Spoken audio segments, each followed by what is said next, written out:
audio. Test, test. There we go. Looks like we're going good there. Apologize about that lack of audio on the introduction there, but hello again, everyone. Michael here with Felicity. November 8033 Fox, a Cessna flight training device that I built right here at home. It is Friday, the 17th of May, 2024. I do hope you are all well and safe, wherever you may be around the world. The plan for this evening is to install this brand new Garmin GTX345 transponder into the panel.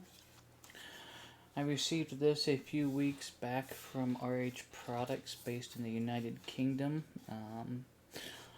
It looks quite realistic for a simulator component. It is a 3D printed housing, but it is the exact same footprint as the Garmin 345. It comes with mounting provisions on the side, so we can flush mount it into the panel, and then these will kind of come up and tighten it to the panel there. Duffy Fluffy, hello sir, how are you? I am doing well, thank you. Hope you are as well. Getting ready to upgrade our transponder. So that's the plan for this evening. It is going to involve taking down the right side of the panel. So here in just a couple minutes, we're going to head into the airplane, and we will go ahead and remove the avionics stack in the right side of the panel, and bring it out here so we can take a bit more closely and see what we're going to have to do to mount this into the avionics stack. Once we get this mounted into the avionics panel, we may have to go in and clearance out or make some adjustments to the support panel behind it. Don't know until we get this mounted in there and see how everything lines up initially. So that is the plan, and if time permits this evening, I'm at least hoping to get a 1 or 2 in a pattern at Class Delta somewhere. There's a big VATSIM event this evening covering a lot of Class Deltas on the western side of the United States. So time permitting, we are going to look into doing that. But without further ado, I'm going to go ahead and open up the doors of the plane to let some hangar light in. Because without the displays on right now, it is a little bit darker in there despite our cabin lighting that we have going on. So I will see you inside the aircraft here in just a minute.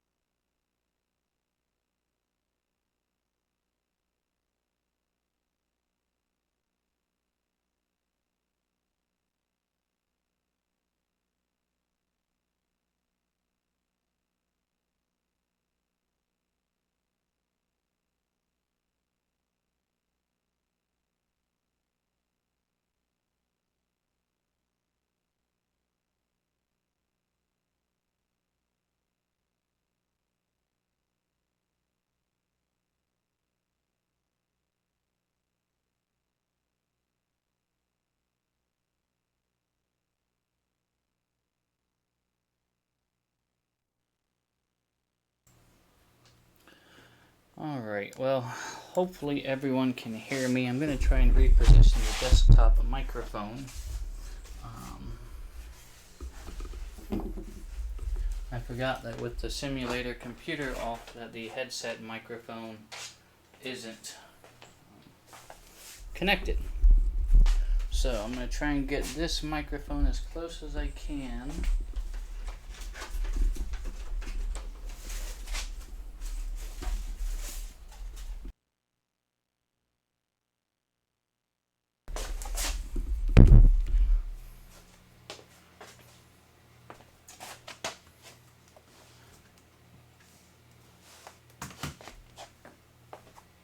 Alright, so hopefully everyone can at least hear me.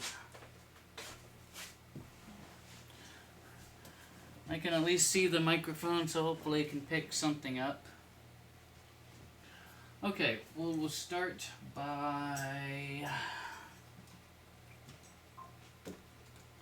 unplugging my headset and just getting that out of the way.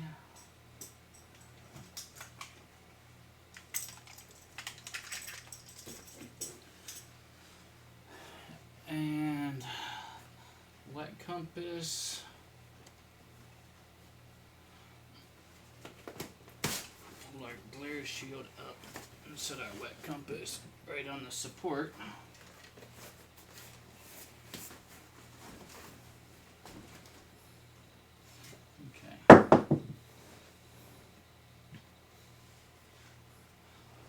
So this pretty much exposes our avionics panel, and this whole thing comes down as one assembly.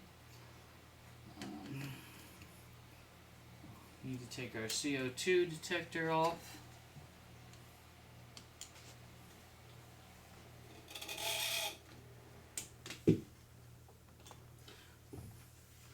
Alright, CO2 detectors down, and then we have 1, 2, 3, 4 screws, one in each corner, which secures the avionics panel to the support panel. For those that followed the build series know that this is modular. There are several different parts to make it all one piece.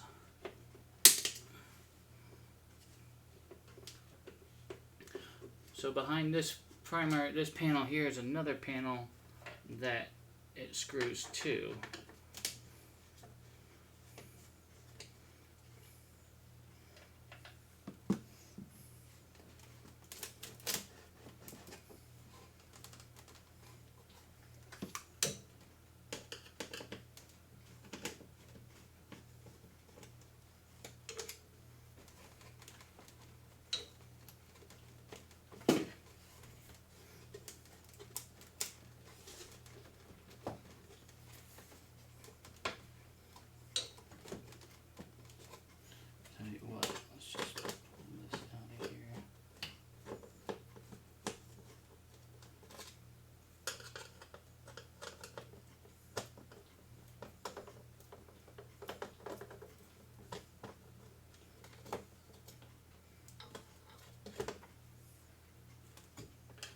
And we'll pull the ground speed panel out.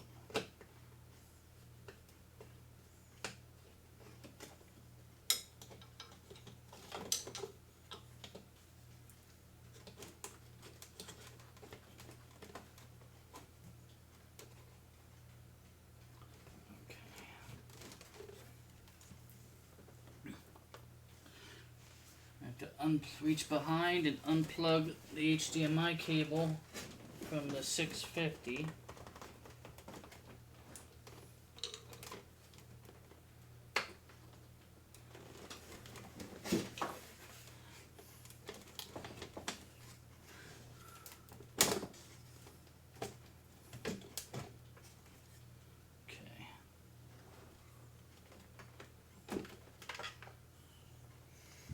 Power cord.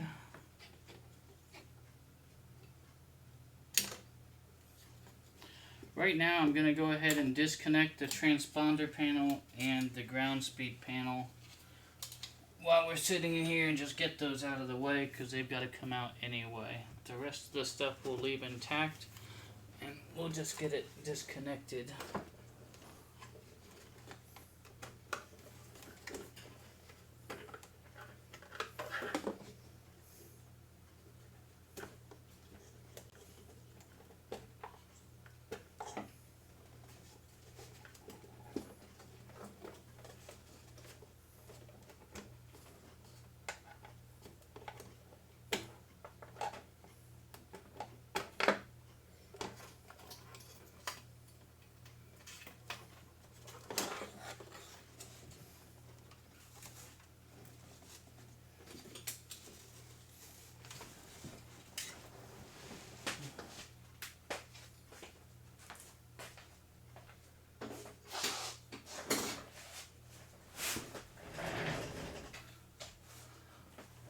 Alright, let me move the microphone back here.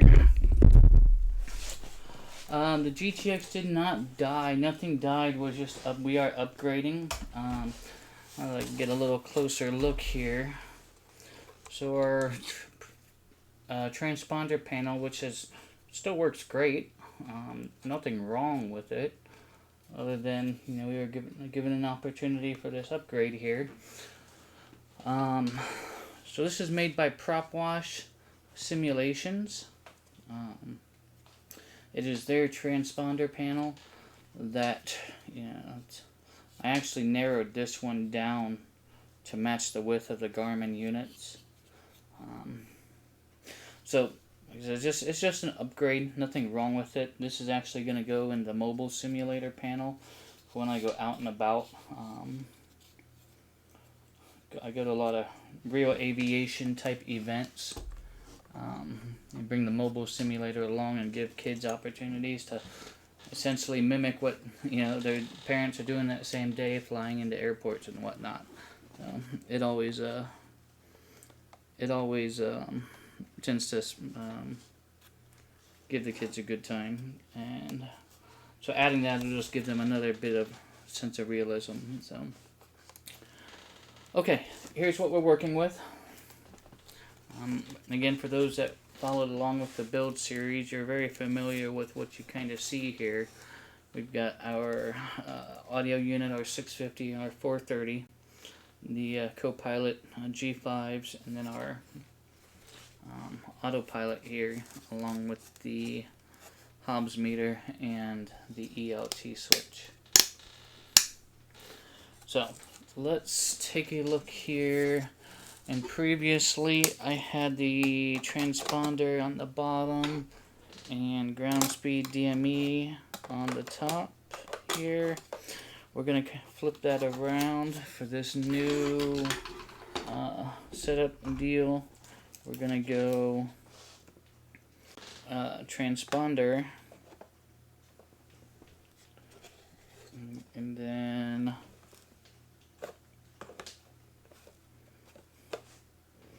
we'll put the ground speed panel below that.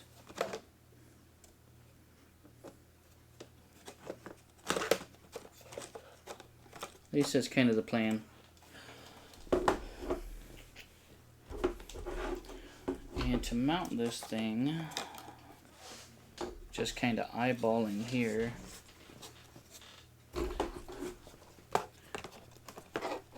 So we're definitely going to have to remove some material on this side.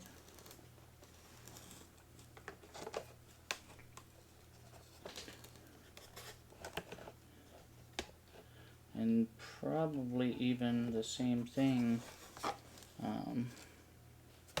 over here as well. In fact, I'm probably going to have to cut this all the way through to accommodate that footprint.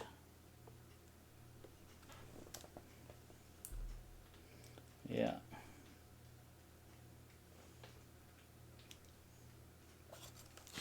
Alright, so holding it here, I'm going to grab a pencil.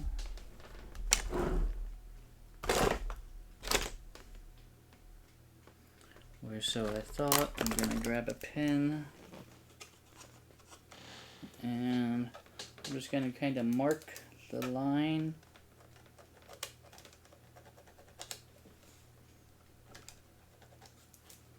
There. And then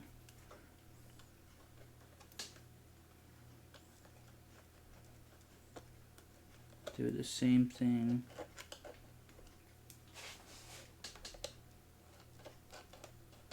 over here.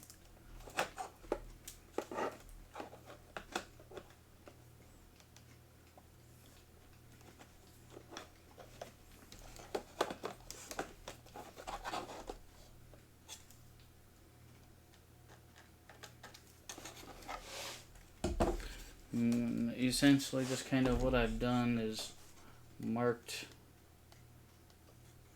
right here where it would need to come over and up, and then again here and along the top here.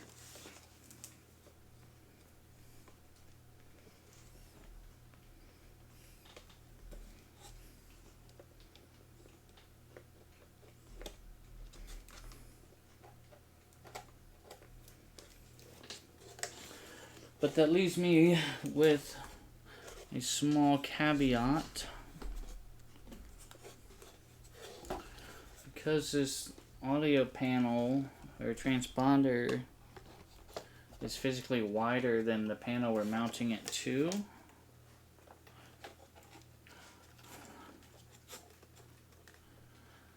it's going to be tricky using this mounting provision on this side. So I'm going to have to figure out a way to possibly secure this thing.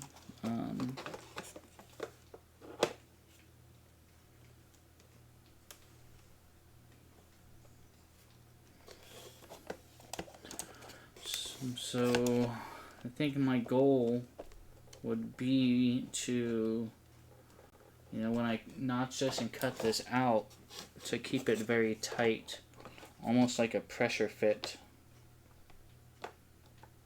At least that would be the theory. I mean, I know we can use the mounting bracket on this side at least. I mean, I don't think it's going to go anywhere. If anything, we're pushing it in, not necessarily pulling it out when we're flying.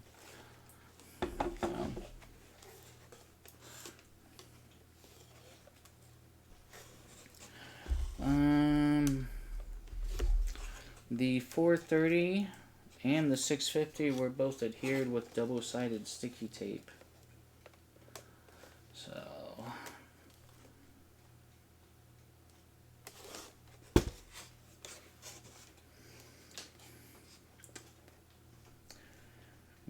I guess I should at least pull the 430 out. It's awfully close to where I'm gonna need to be making my cuts.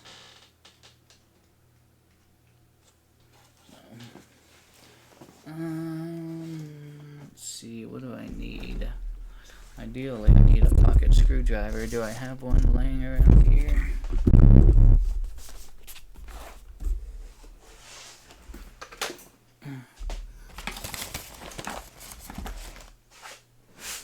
Sure enough.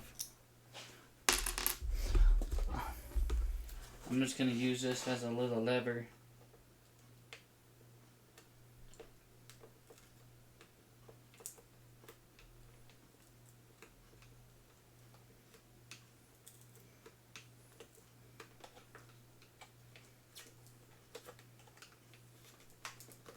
One thing we don't want to do is break our panel.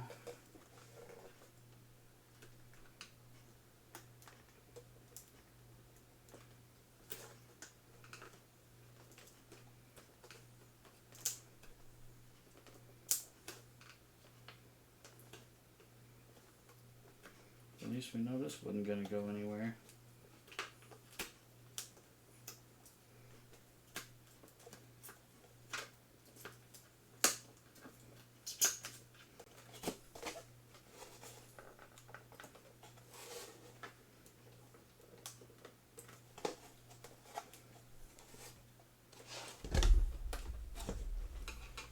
Hope everyone's week has went well. Thank you for maybe coming in and hanging out for a little bit this evening. Oops, didn't want to do that.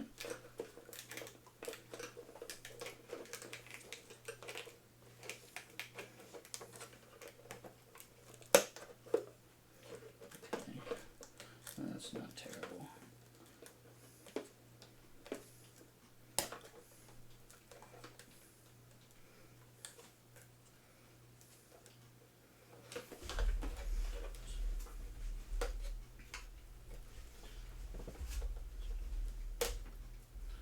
So I did splinter the wood just slightly over here.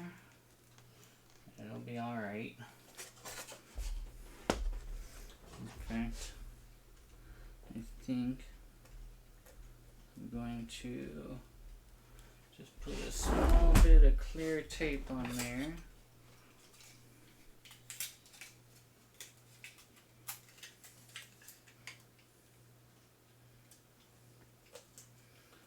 Just to kind of keep that down.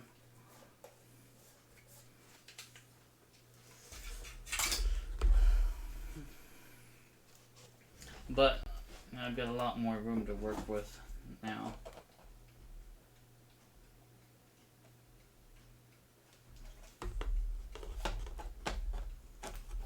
So what I'm going to do is go and grab the multi-tool, which is what I'm going to use to kind of notch this. And I'll come back in here and we will see if we can get this thing to fit in here somehow. Alright, let me go grab that out in the garage. I'll be right back with you.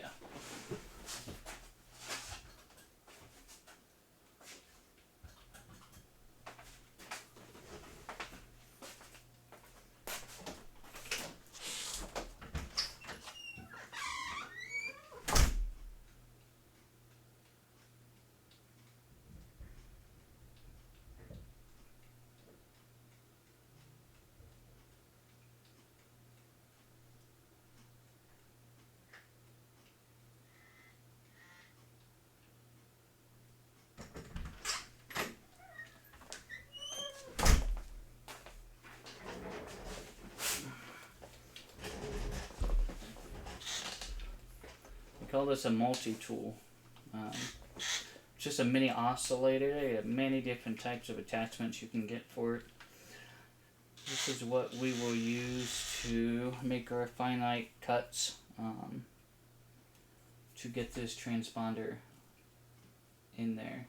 So, I'm just going to do this very crudely. You obviously saw me walking around in my slippers anyway. What we'll do is I'm just going to hold this over the wastebasket.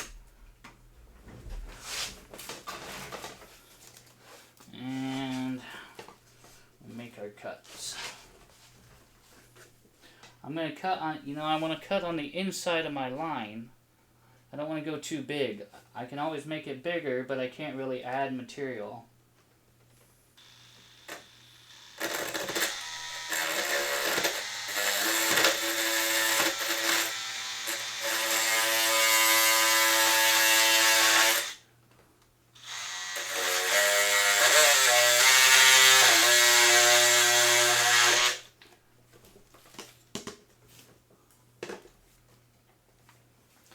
I'm also doing this at my own risk with the rest of the avionics in there. I don't feel like pulling all of that out, and it'll be alright.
I will take Wintech. Hello, my friend.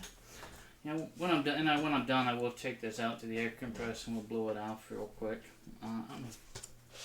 But we did get an opening here, and what we need to do is see if this fits in there, and not quite.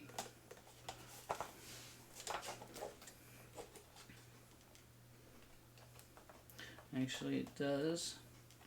A little tight, but it fits. But that's alright, because we wanted it a bit tight. So, that might actually work out. Might work out. The only thing left to do would be to notch down here, because again, we're a bit wider. This 345 footprint, mounting footprint, is a bit wider than our previous prop wash counterpart. So, okay. So that's what we'll do. Same deal.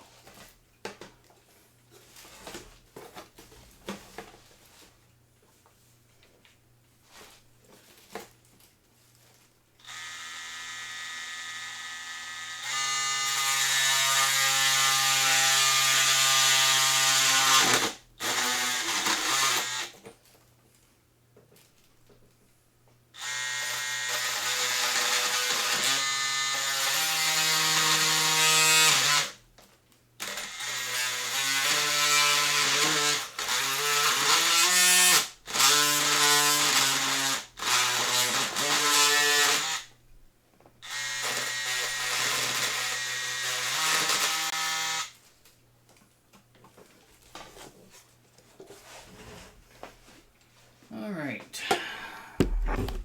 let's see how well this fits in here.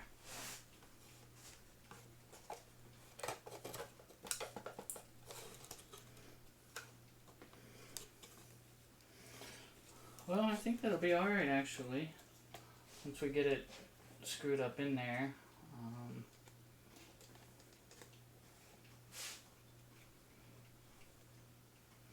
Yeah, I think that'll be alright. Let's just double check some things here. Let's grab our 430. Make sure that'll slip in. Yeah, that'll slip in just fine there. Okay.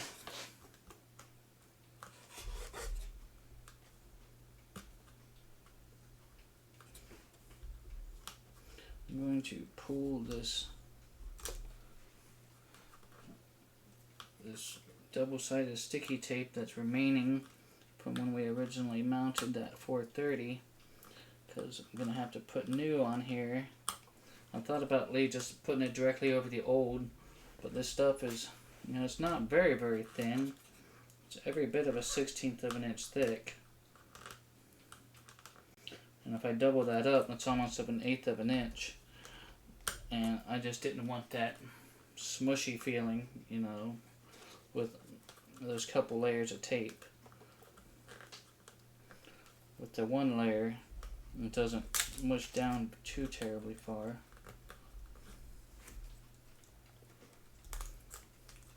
That's the best it's gonna get. Okay.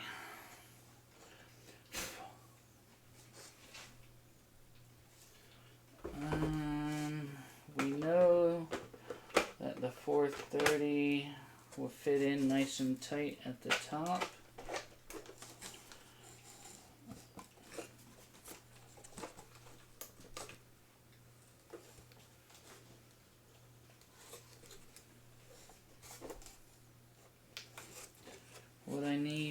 What I'm looking at now is this gap along the bottom here that we have.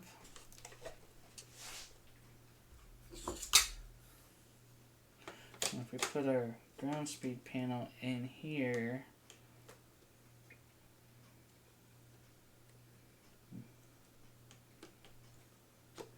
we still have this unsightly gap.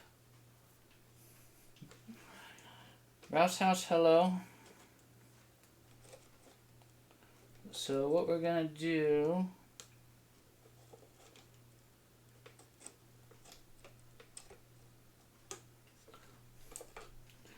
I need to run in the house and grab two things. I'm gonna go and grab the double-sided sticky tape, and I'm gonna go and grab the vinyl blackout tape.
Oddly enough, I couldn't find the double-sided sticky tape, so it's probably out here somewhere because I didn't put it away like I was supposed to. Let's see here. What we do have here, which is what we need first anyway, is this is vinyl blackout tape, not to be confused with vinyl electrical tape. While they both serve automotive purposes, this is more for exterior trim work and things of that sort. And what I'm going to do is simply, we're just going to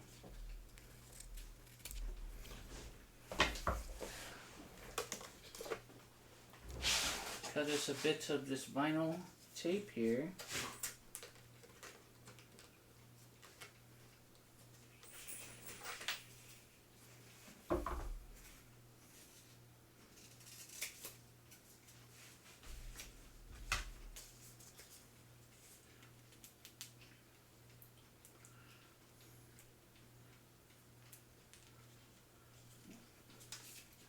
So what I could do is maybe something like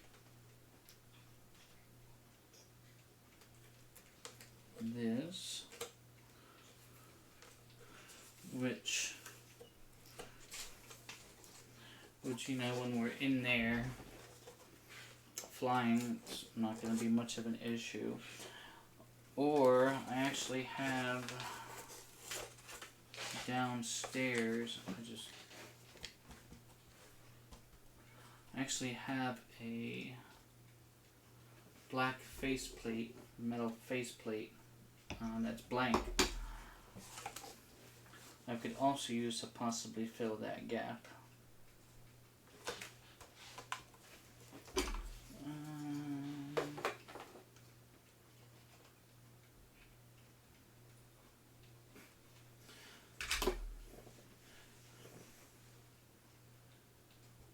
What I'm gonna do now is just cut up, notch the bottom edge.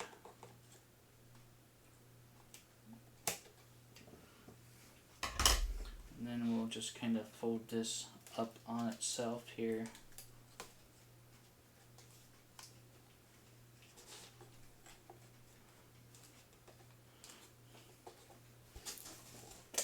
Kind of something like that.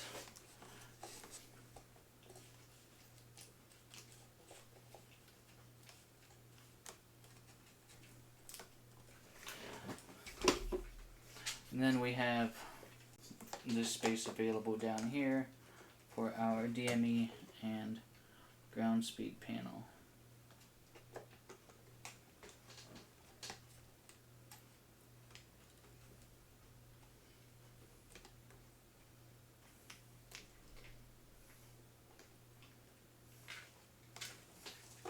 Something like that.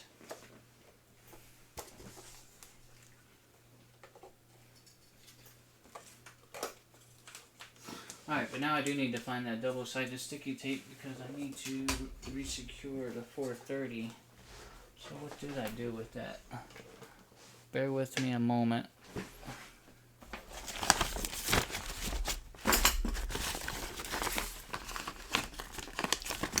I figured if it was on my desk, I would know about it. Because I would see it. I don't see it.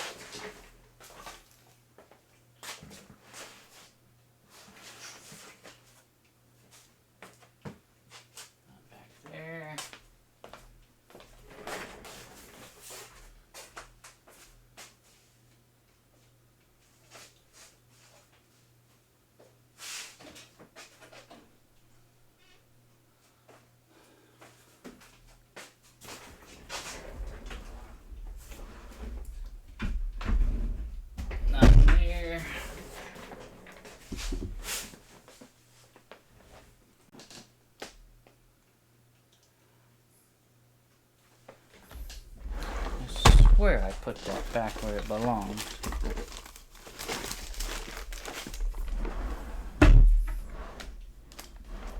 Not in there. Alright, let me go check in the house one more time. If not, I'll have to find something else.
Well, this is rather embarrassing and certainly slowing me down.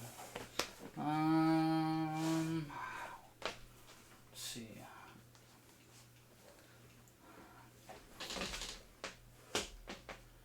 Where, oh where? Oh, it might be.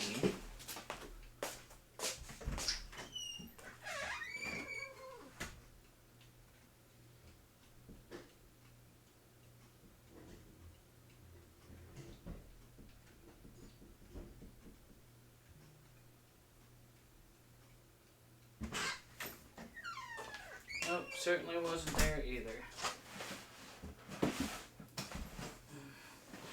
See, and I know I had it not too long ago.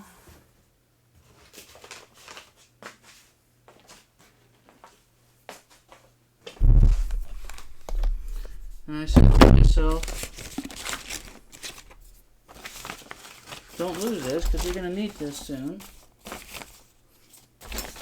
And guess what ended up happening?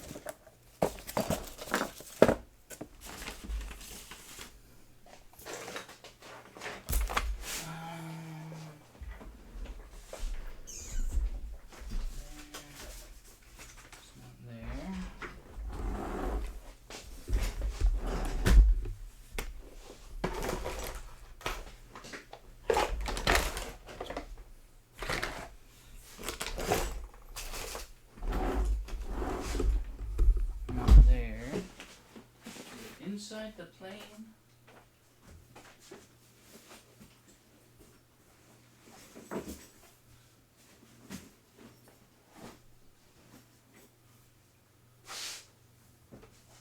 No, not inside the plane.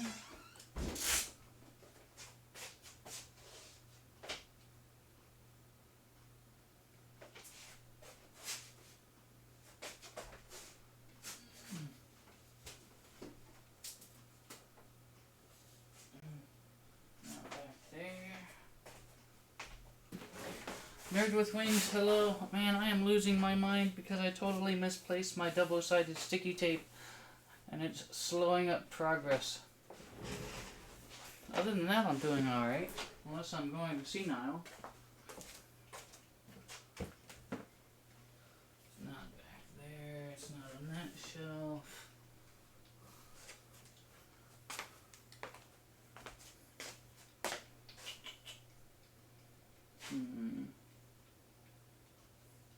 Where would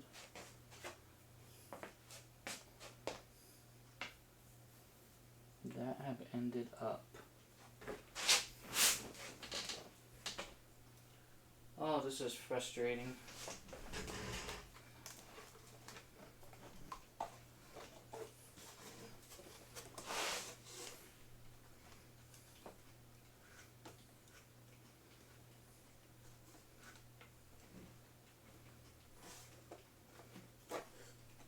It's alright.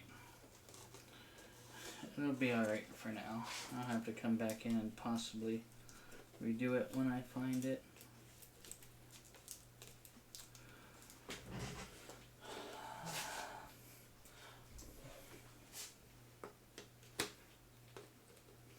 And that'll end up down in there. Something like that. So let's head into the plane and see if, you know, I'm gonna have to pull this mounting bracket off of this one side here.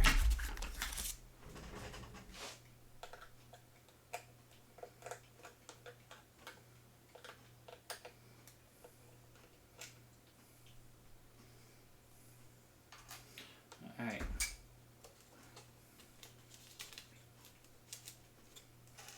For now, I'm gonna pop this back out. Because what I'm gonna have to do is overlay this on to the support panel and see where we're gonna have to cut, if anywhere, on the support panel. Because we see our outline here, but we may have to clearance the part that this mounts to. So let's head back into the plane and see what we're going to have to do with that.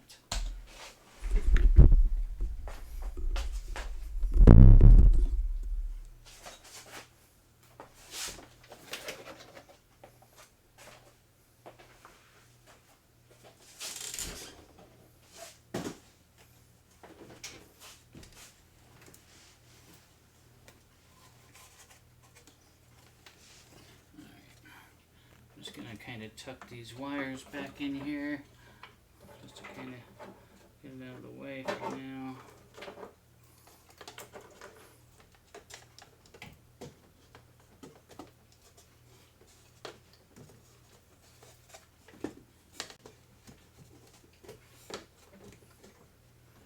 Okay.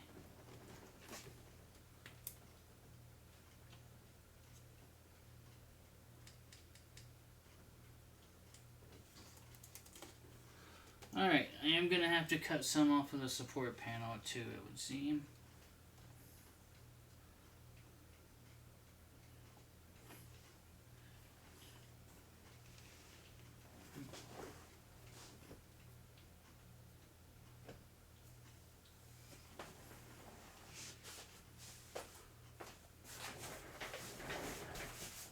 Let's grab a pen.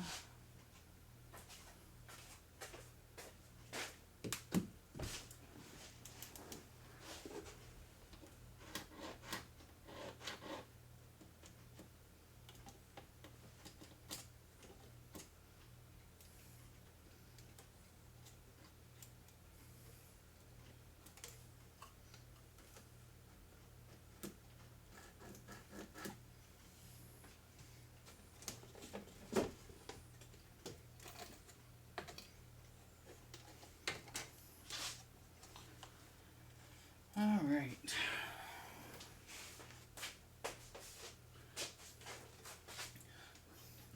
So I've got the panel marked where it would need to be cut. I didn't want to have to pull the steam panel down too, but I think I'm going to have to because it's awfully close.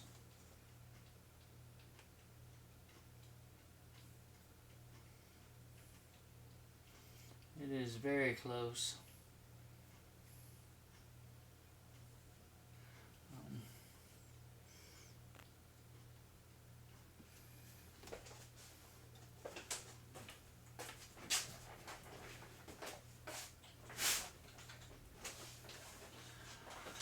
So, where I'm finding out where the edge of the 345 transponder meets. Let's get this back in here.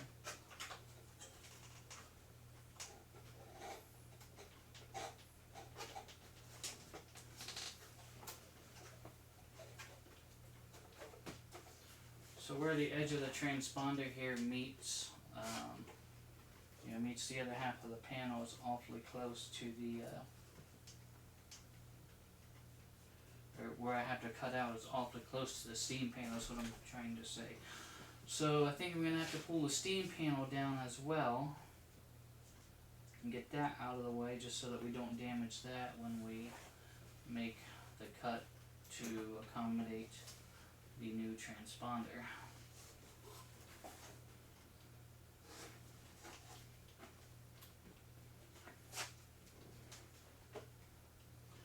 And I think, let's see,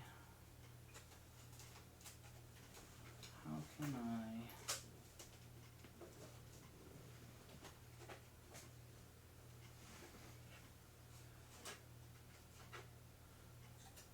secure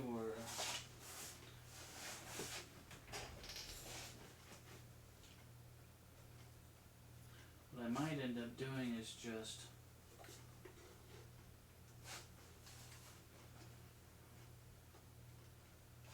taping, run a strap of tape from the top of the 430 down and underneath the transponder, just to kind of help secure it, maybe, if that would hold. I don't know.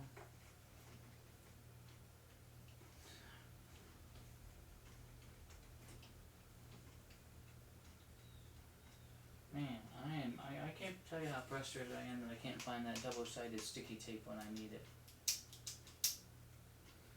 I bet you one of the kids took it too. It's the only reason it would disappear from where it's supposed to be.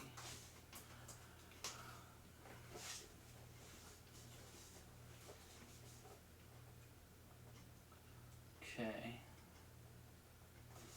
Well, I guess let's head back in there and we'll pull that steam panel down and get that out of the way, at least, and see where we're at with things. So, screwdriver is in there still. Okay, I'll see you back in the plane.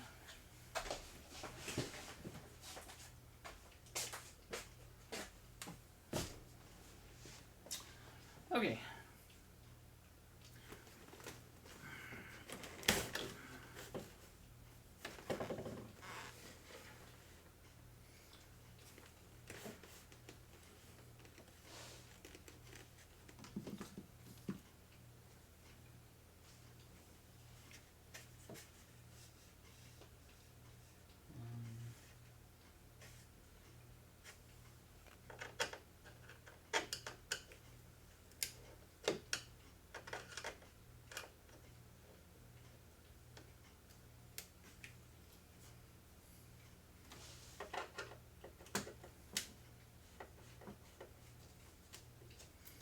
Again, I got 4 screws in each corner of the steam panel that hold it to the support panel.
steam panel.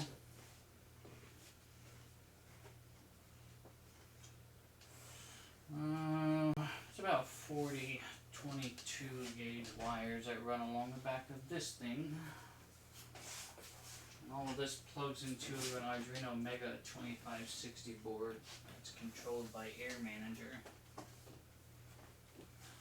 And then of course you see the 22-inch HP monitor that gets overlaid on.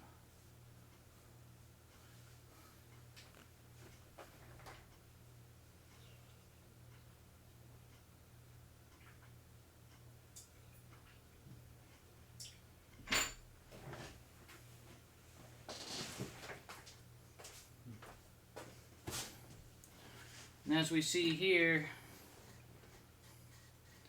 this line that I need to cut is still awfully close. So, not wanting to take any chances, we're just going to go ahead and pop out the display monitor as well.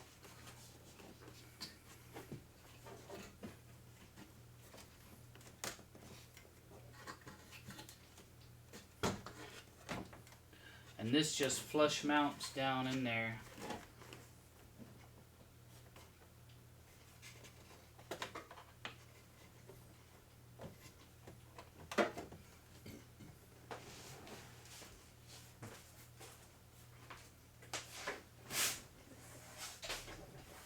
.22-inch HP, very thin, has a 1/4-inch profile, and it essentially just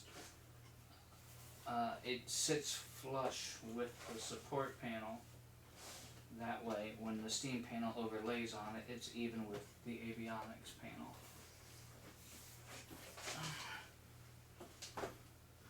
Get that out of the way. So now, I think we can make some cuts without, damaging anything major. I know they're kind of hard to see, but the right side cut is kind of just above the co-pilot yoke in the middle there. And then the other cut we need to make is almost directly above the blue prop control knob.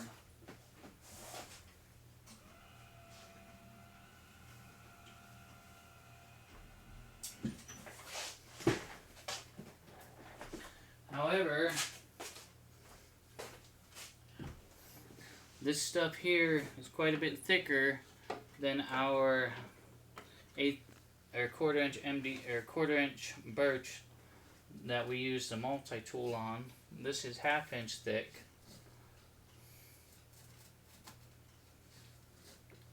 So,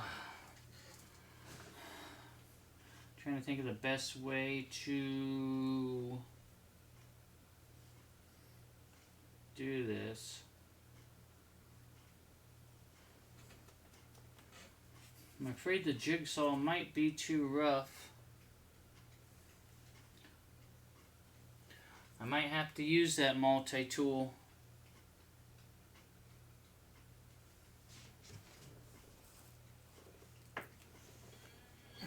So let me grab it, we'll see how it does.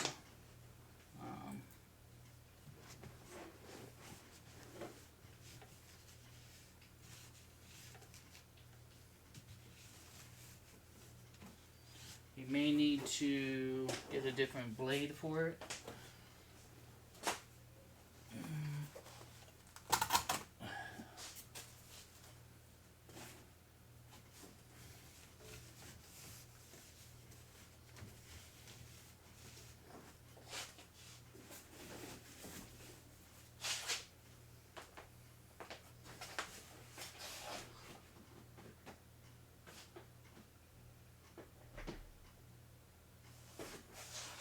WinTech brings up a good point. A coping saw could work. I'm gonna go grab that.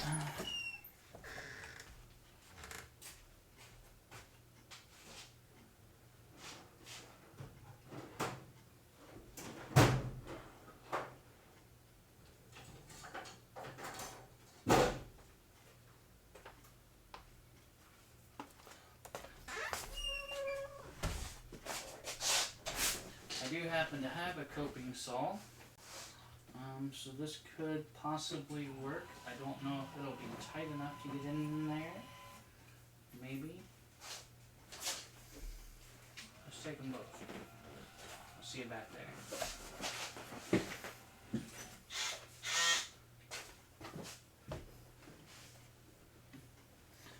Alright. Coping saw.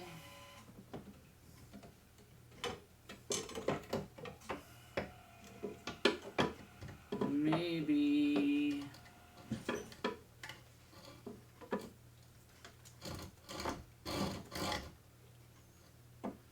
Might be able to get it there. It's going to be too tight.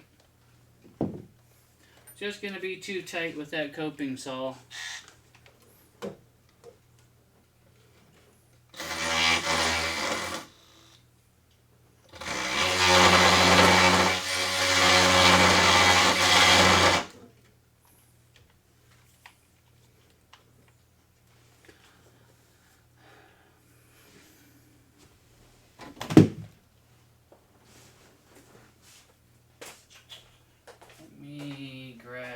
Something real quick.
I'm through.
one end done. We'll get the other end cut and we'll do a quick test fit.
Alright, just got the two corners there notched out.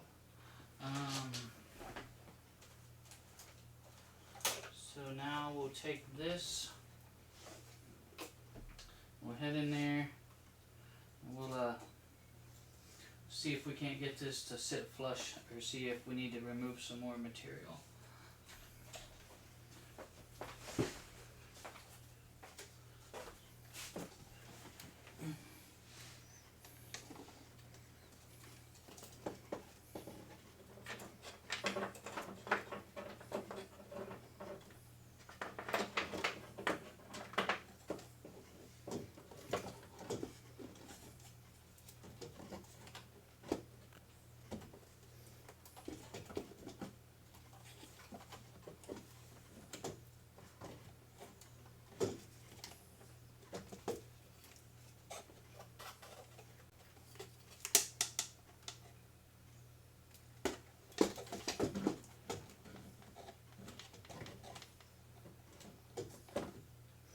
Alright, I'm not quite wide enough.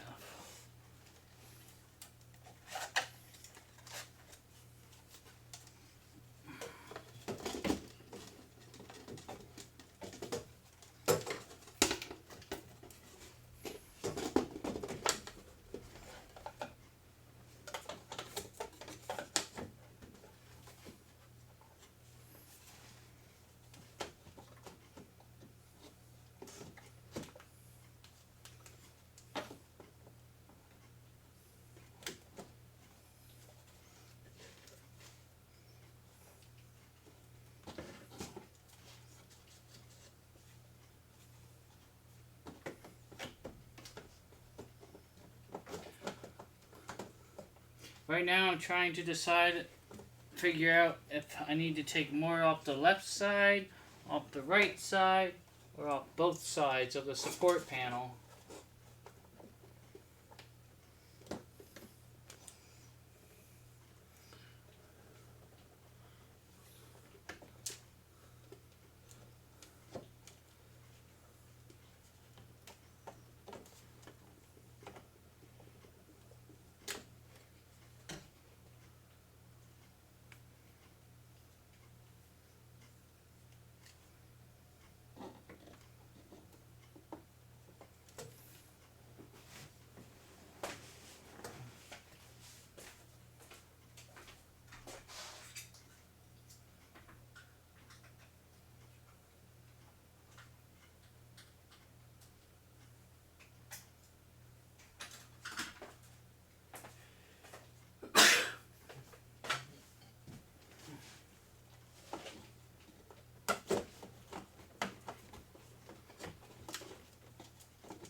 Alright, so I gotta remove just a little bit from the left side.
Maybe this will work.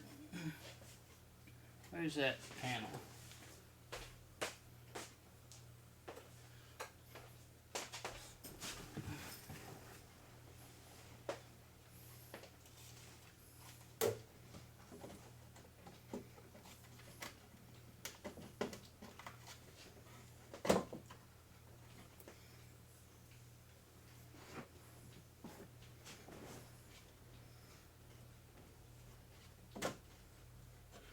Well, the good news is I don't think it's going to go anywhere once we get it in there.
It's tight, but it'll work, which is just fine with me.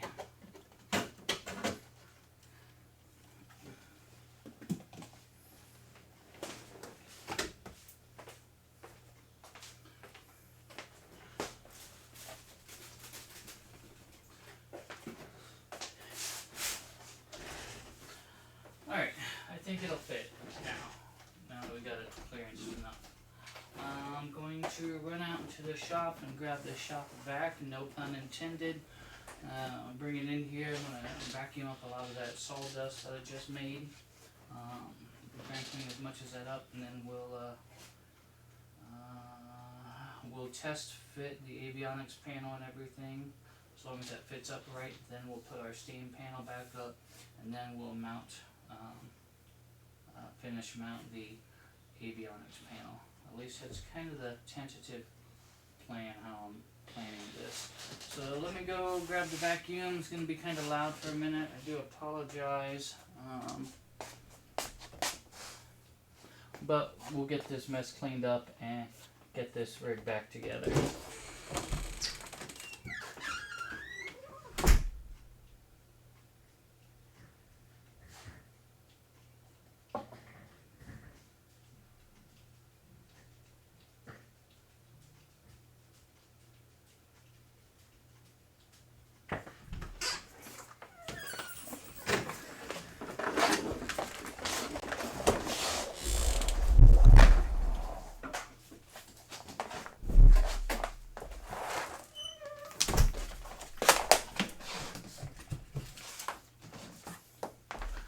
apologize in advance for the noise that you're about to hear.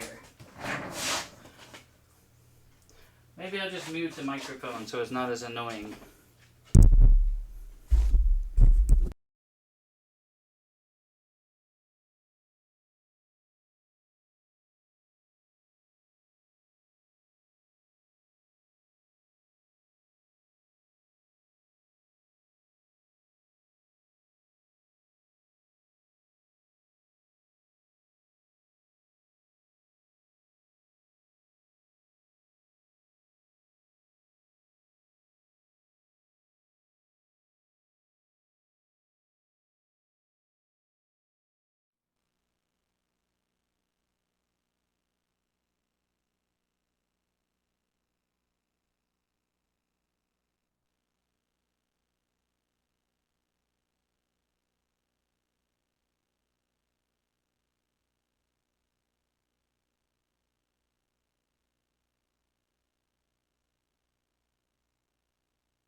Alright, I'll leave the shop back in here for now, so we know for sure that we're done.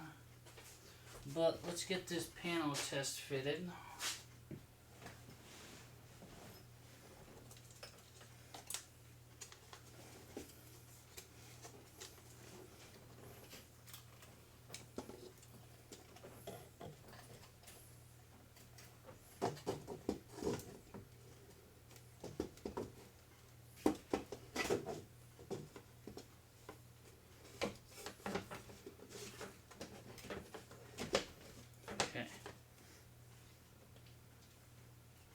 In fact, we'll go ahead and put a couple screws in it just to hold it in place so that I know that the outer panel is where it's supposed to be.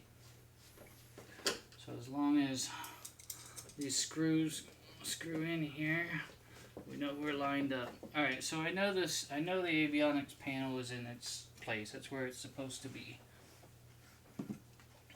So let's make sure that our new fancy transponder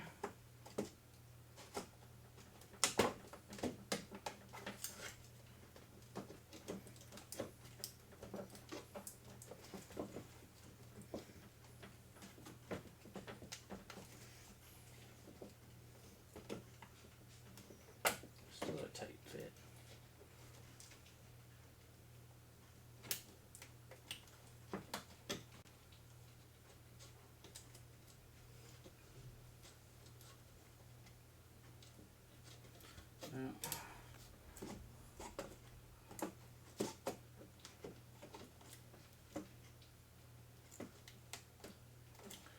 Not quite done with that multi-tool. Need to take off just a little bit up there.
That'll work.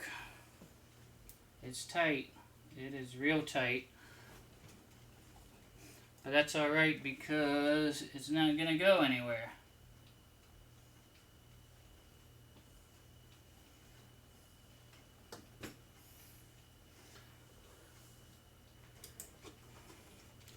Alright.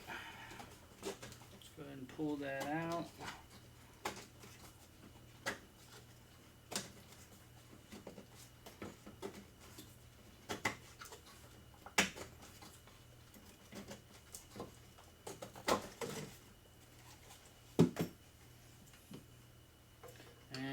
Pull this panel back down because we need to put our steam panel up first.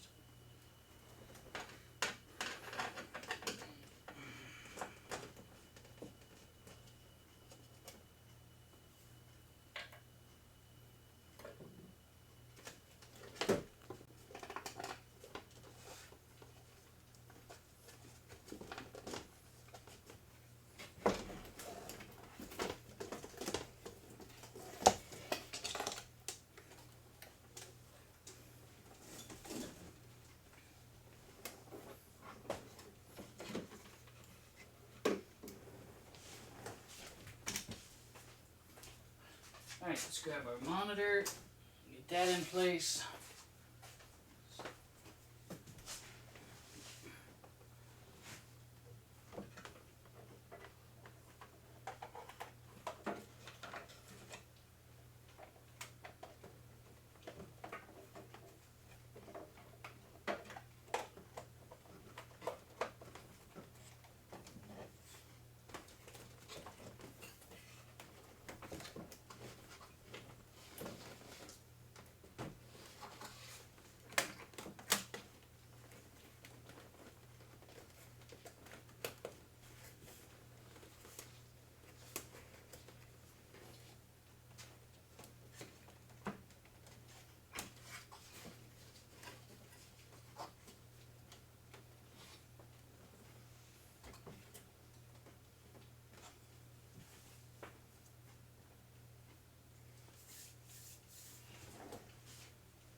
Alright, monitor's in place, then we'll put our gauge bezel right back on top of that.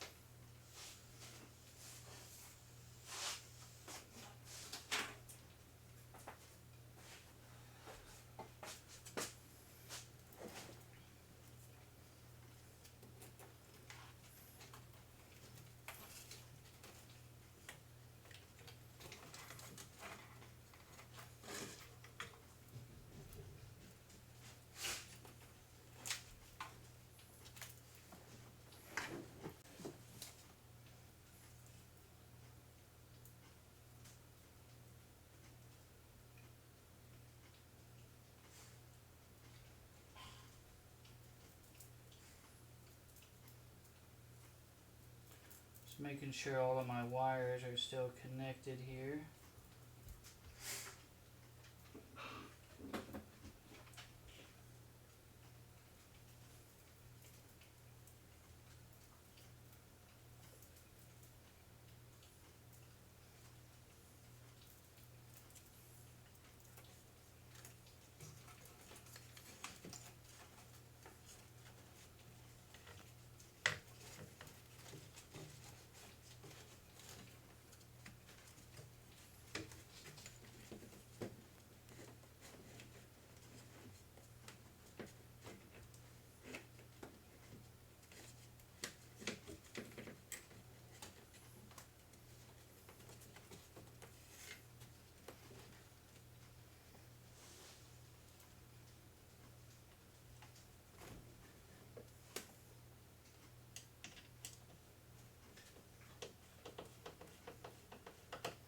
Alright, there's one.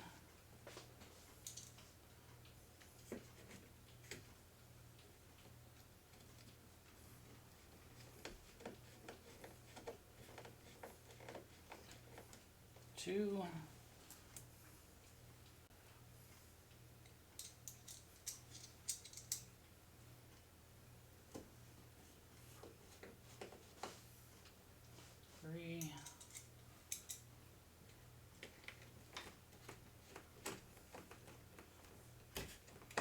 port.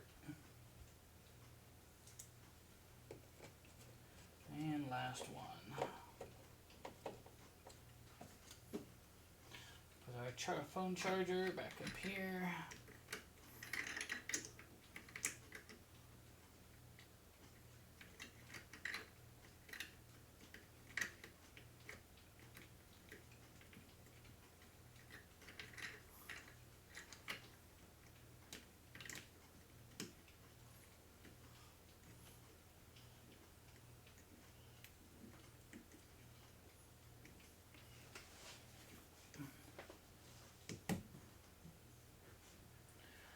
Alright, got that in, got that in.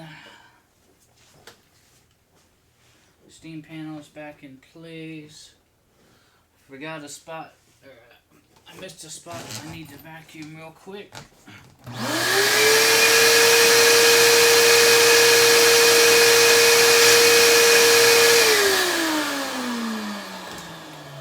Okay.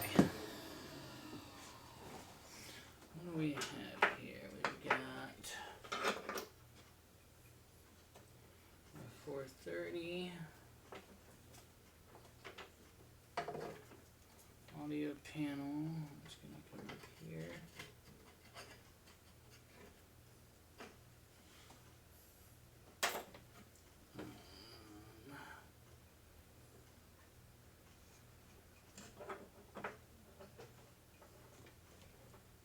Let's see.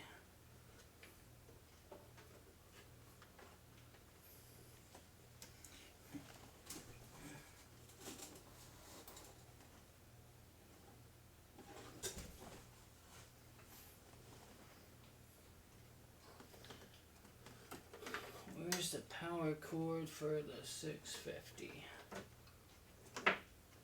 Let's see, audio panel.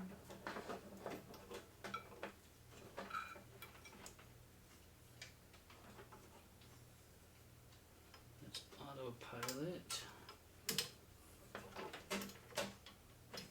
Autopilot's gonna come up here.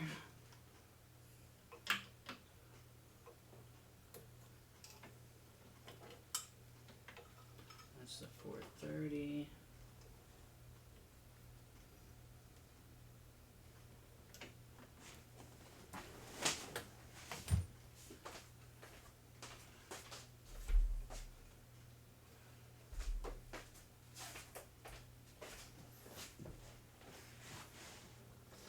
Okay.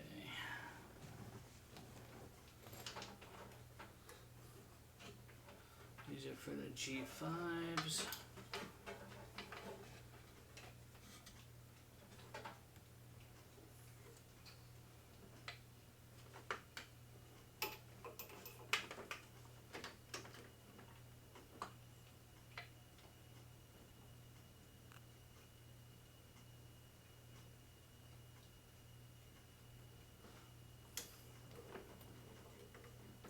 In hindsight, I should have marked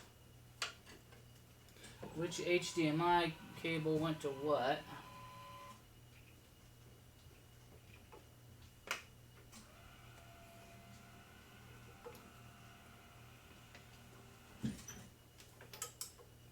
Okay, that's to the 650. It's to the 430.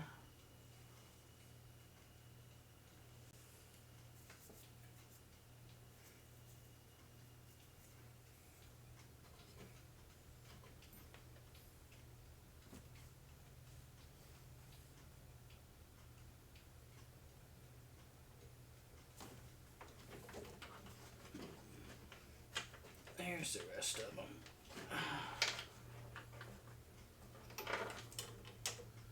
Okay, there's the 650 power. Transponder.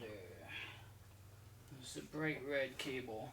So I need to move my transponder cable from one USB hub, which is attached to the X-Plane computer, because that's where Prop Wash resides, over to the slave computer, which is where the software for the trim wheel and now the transponder is going to reside.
this is becoming a more daunting task than I anticipated when we started out.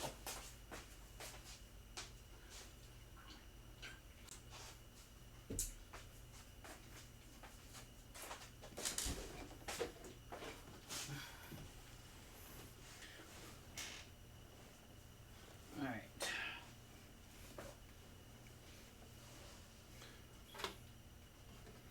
That's for autopilot. That's for COM2.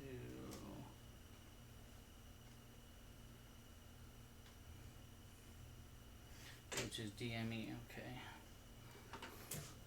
430.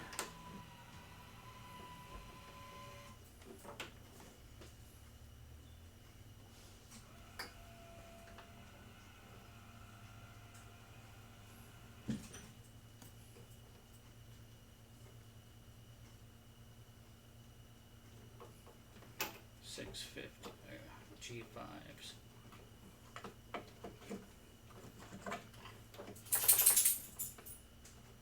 Okay. Autopilot. Auto panel.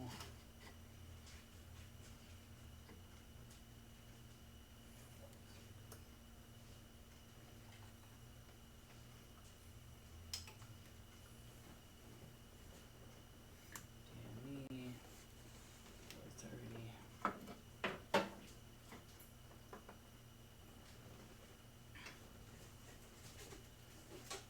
Okay.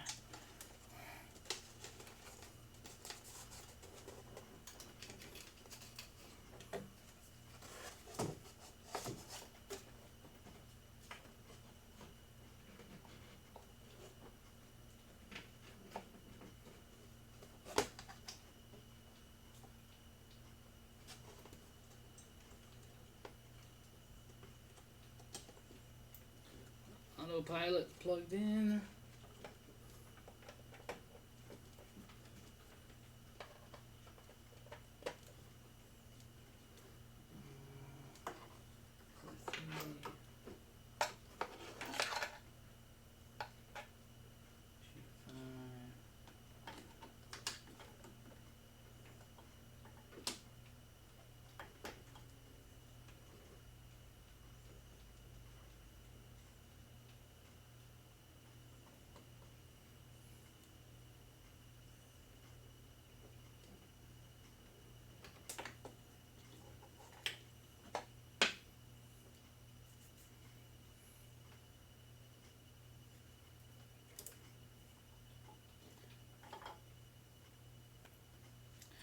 In hindsight, I definitely should have labeled all of these. I have them labeled at the other end, but then I have to trace them.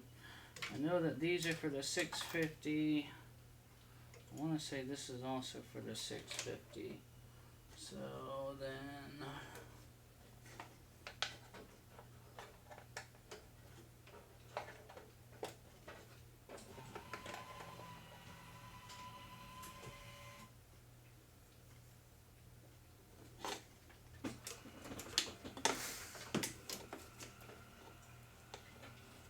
That's for the 430.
this one computer up and make sure that the G5s are installed properly.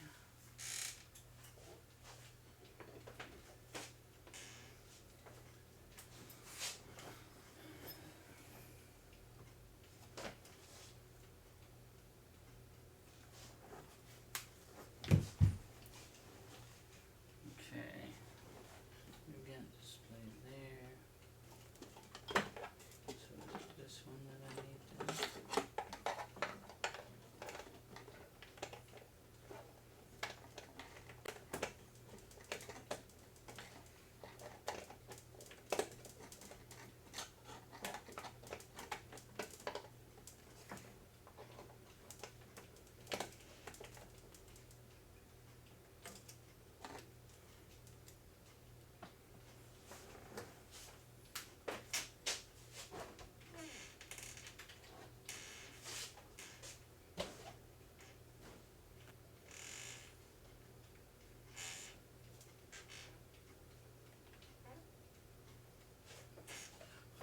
Okay, so we've got an image on one, we don't have an image on the other one.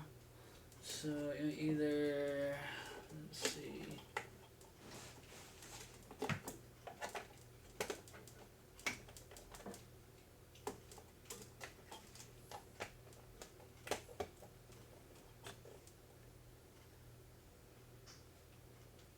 Okay, there it is.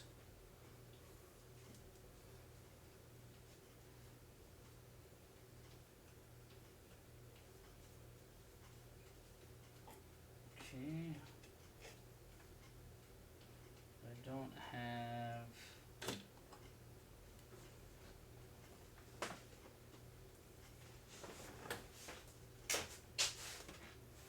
I don't have my gauge monitor.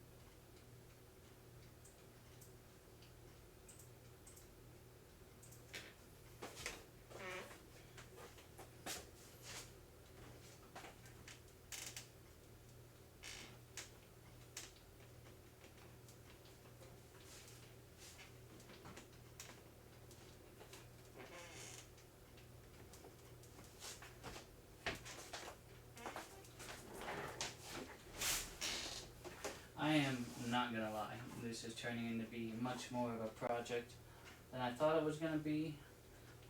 So I apologize that it is taking me so long to get this thing in. I was hoping to be flying by now, so if you are still sticking around, I do appreciate it. So yeah, that's kind of where we're at, just kind of slowly going back together. I'm winging this thing. I went into it without a plan, just like normal. So yeah, thanks for sticking around, and hopefully we'll get this thing powered up here shortly.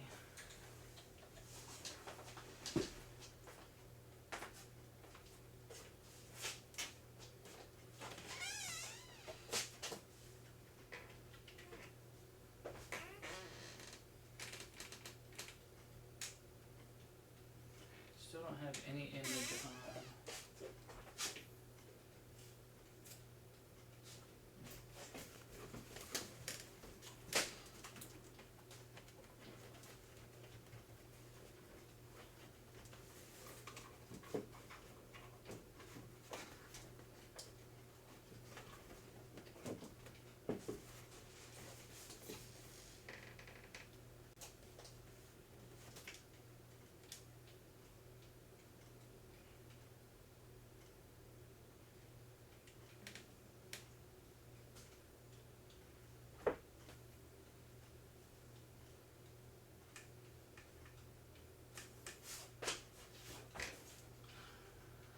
I still have no image on my gauge monitor here for some reason.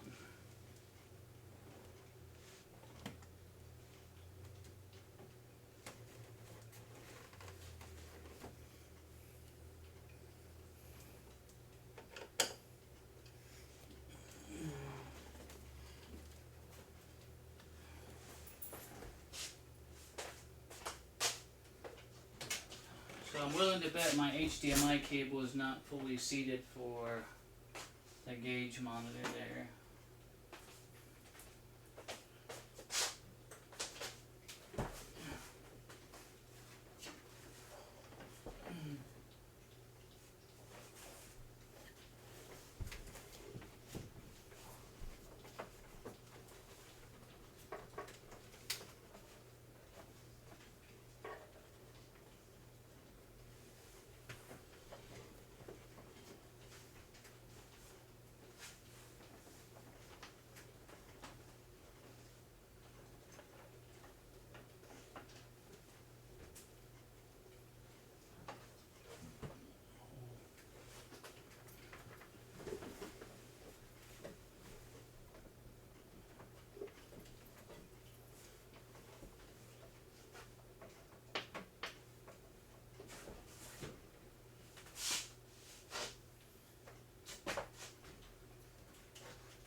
One, two, three, four, five.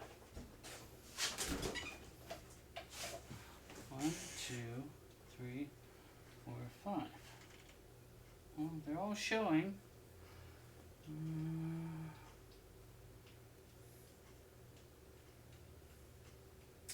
Don't know why.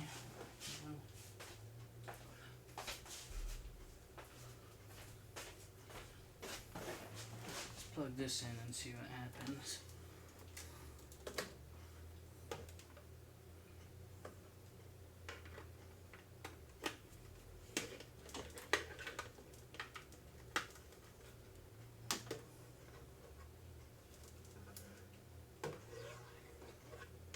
Okay, so we have our image on our 430. We still have no image on our display monitor. That's a problem. Alright, there's that screwdriver.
There it is.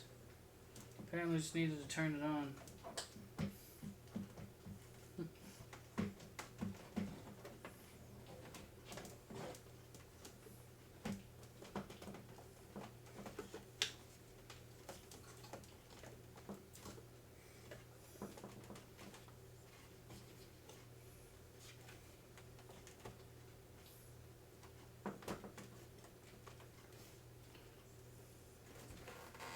Okay, now our gauge monitor is working because somehow it got turned off when I was shoving it back in the hole.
Couple more screws to get this steam panel mounted back in.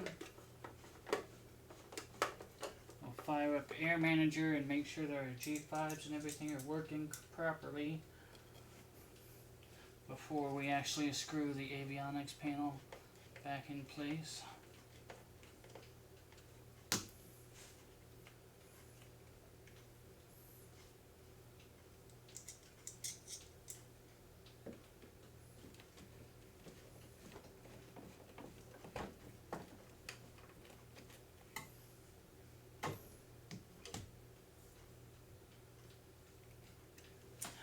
Okay, so I'm going to fire up Air Manager and ensure that everything is working like it should.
Alright, how are we looking?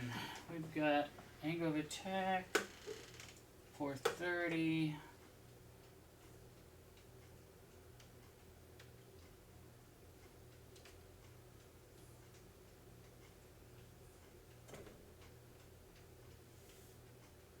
Alright,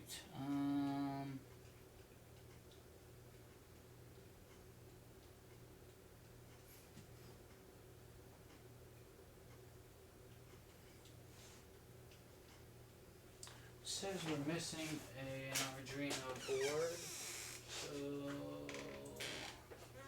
I think I might have some USB cables crossed back here.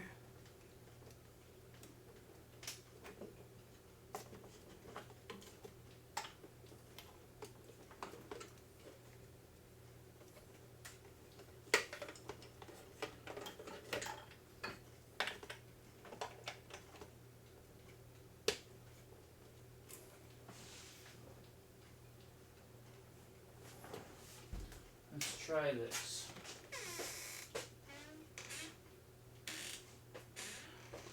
And I need to take a quick break. I will be right back.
I've decided that once we get everything wired back up, if I ever have to take the panel back down, I'm going to label all the connectors on the panel side as well.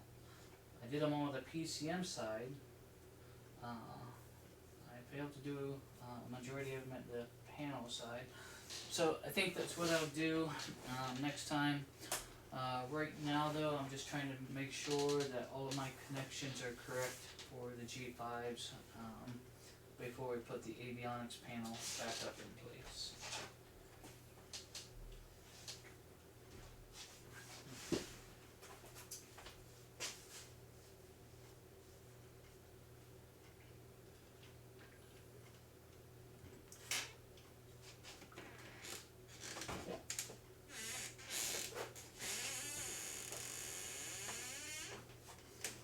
It does look like everything is hooked up correctly now.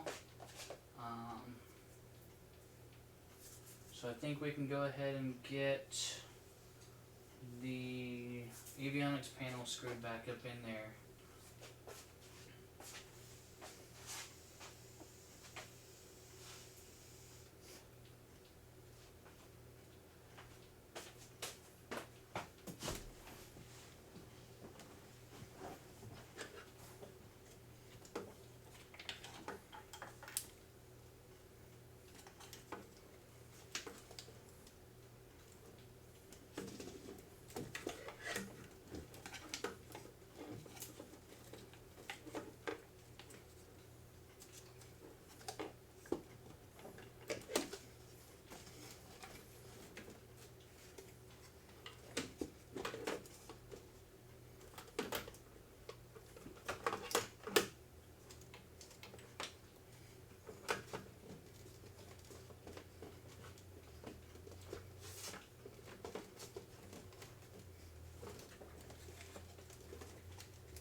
think we're finally starting to make some headway here.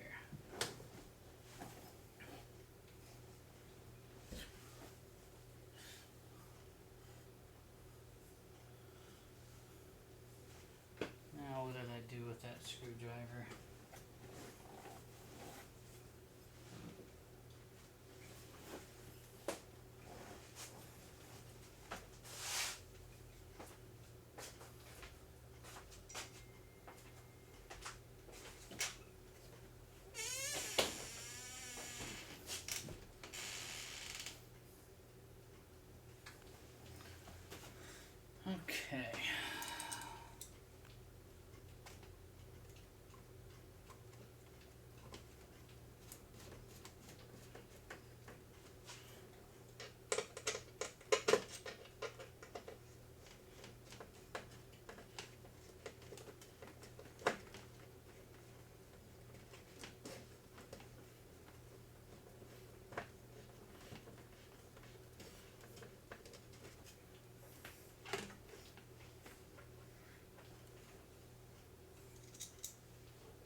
Let's get our audio panel plugged in.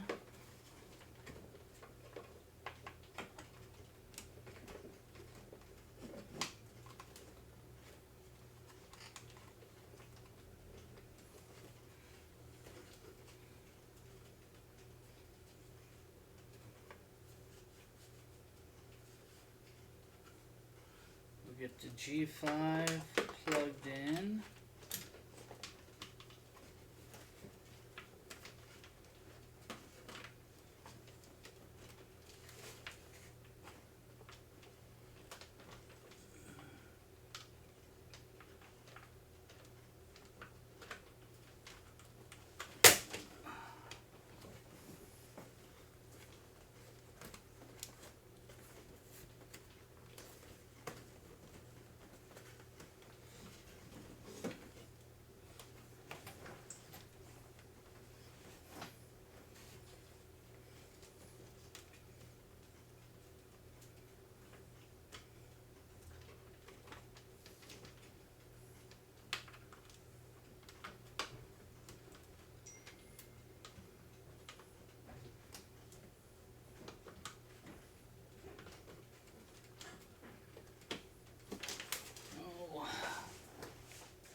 Having a difficult time getting to the back of this one, but let's try and go in this way.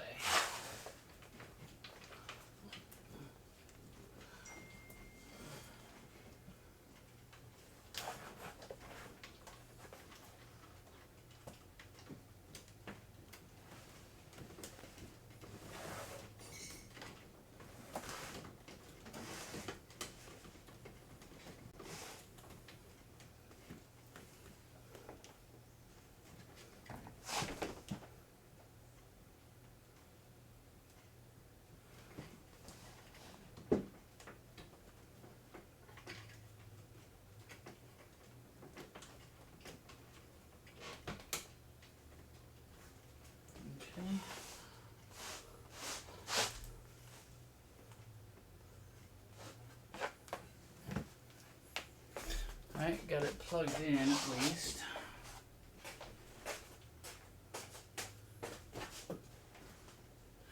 Now we'll get the HDMI cable plugged in. And we'll plug the USB cable in.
hopefully we have the 650 connected correctly.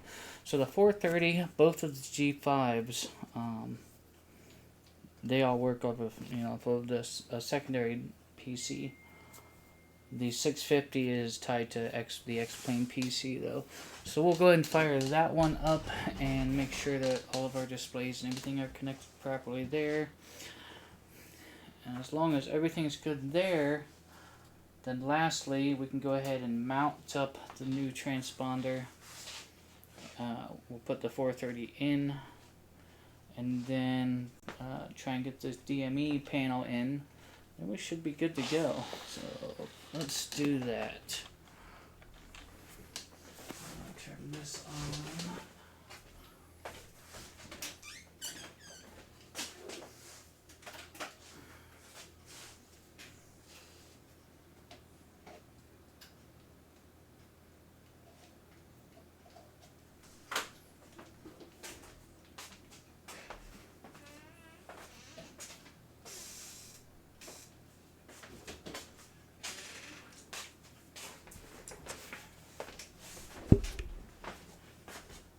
Hello, love.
Alright, it would seem that the 650 is not powering on.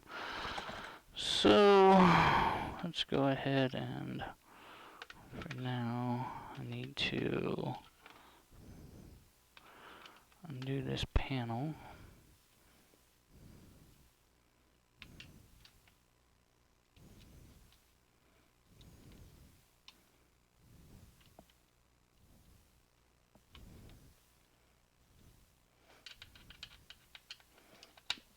So I can get this power cord seated in here. I guess I just couldn't get it from the angle I was at.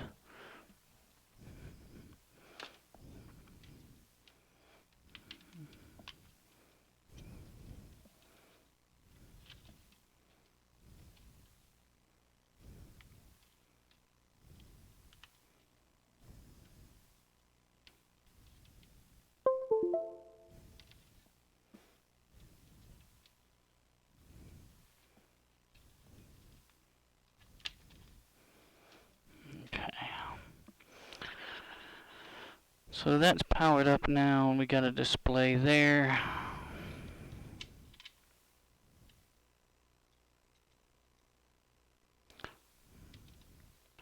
We'll secure this panel back in place.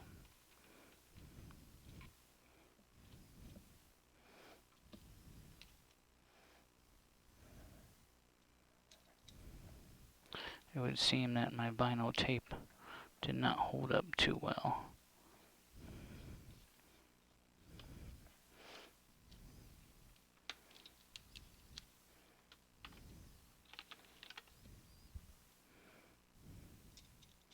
It's alright, I'll address that in a minute.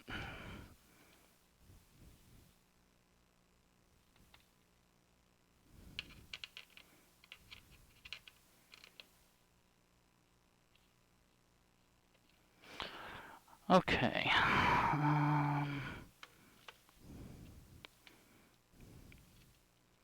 Yeah, it didn't hold up too well at all.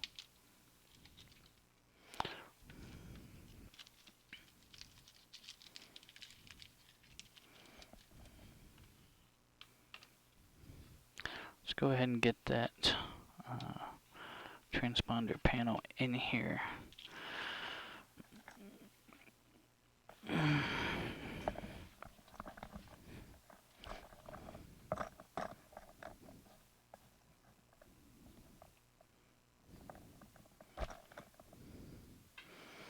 Okay.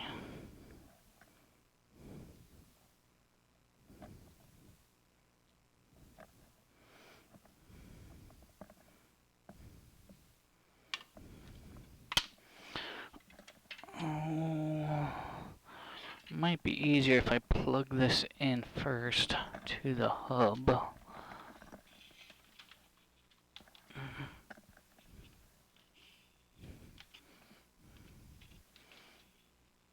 Alright, let me go do that.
Of course, I would go and do something silly like feed the wrong end into the hole. I need the USB end in that way.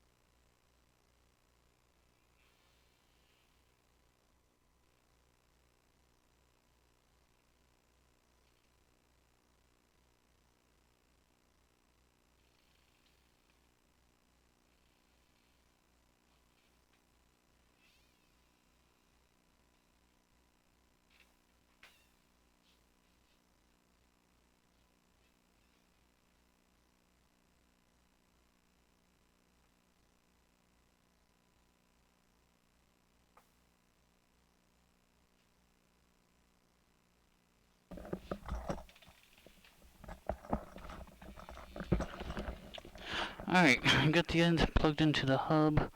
So this end here, we should be able to plug in. Statistically, I have a 33% chance of getting it right the first time. Ooh, pretty.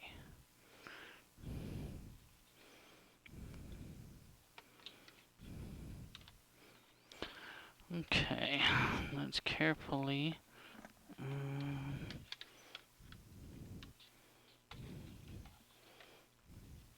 need to bring this under the 430. There we go.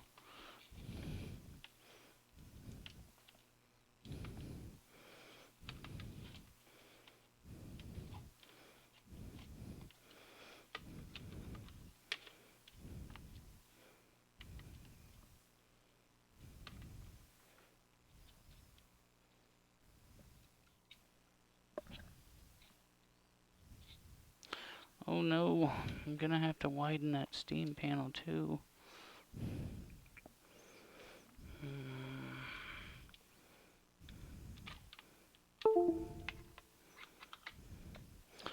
Well, crap. It's not by much, but I do have to take some of it off there.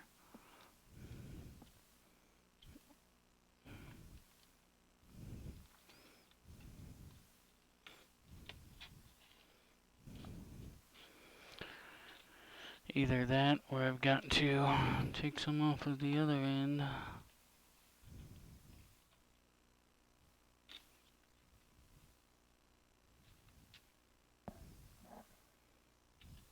Which honestly I'd rather do that.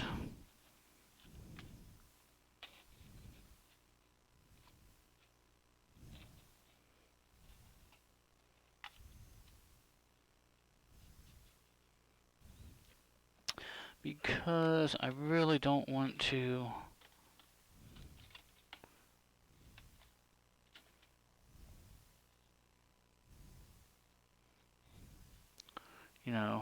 cut into the steam panel.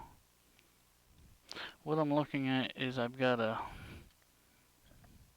a 1/16 of an inch overhang on this side.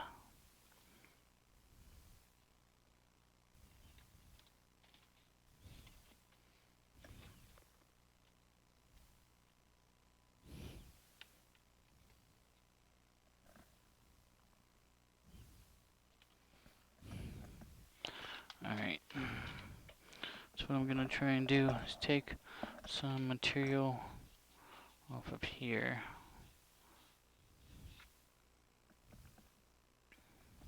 So let me go grab that multi-tool. Oh, it's still right here.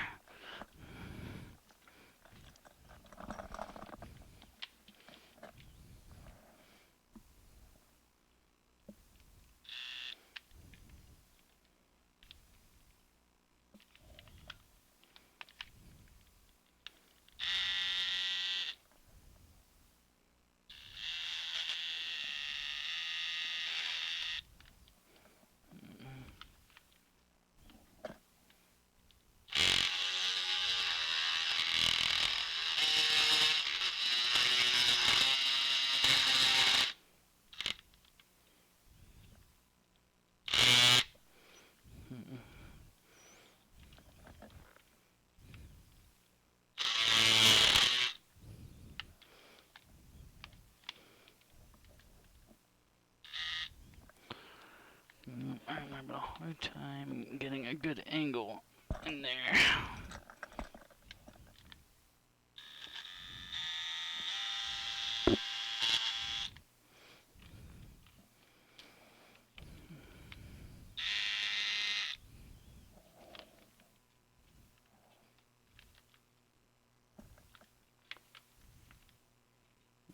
Might work.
Maybe. We'll see. Maybe we need to go more.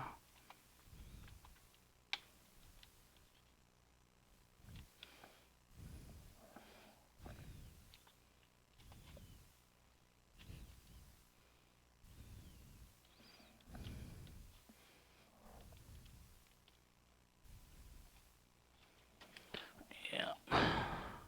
Gonna go more.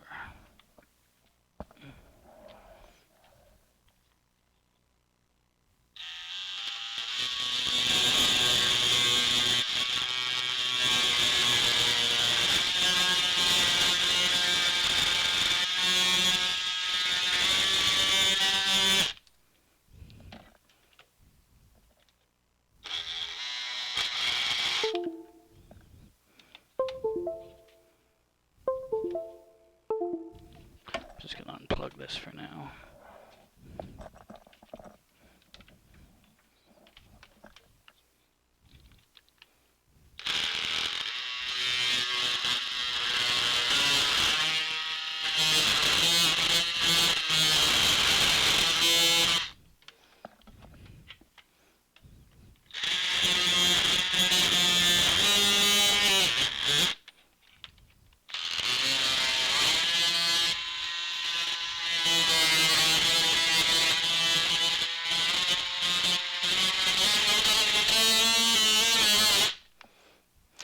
Alright, let me vacuum some of this up and we'll see what it looks like.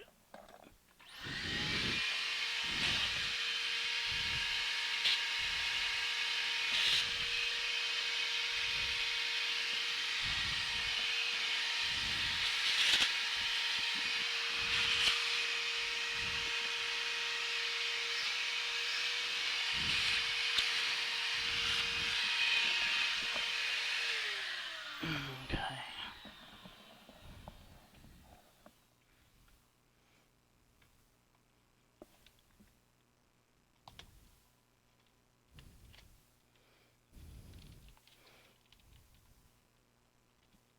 Almost.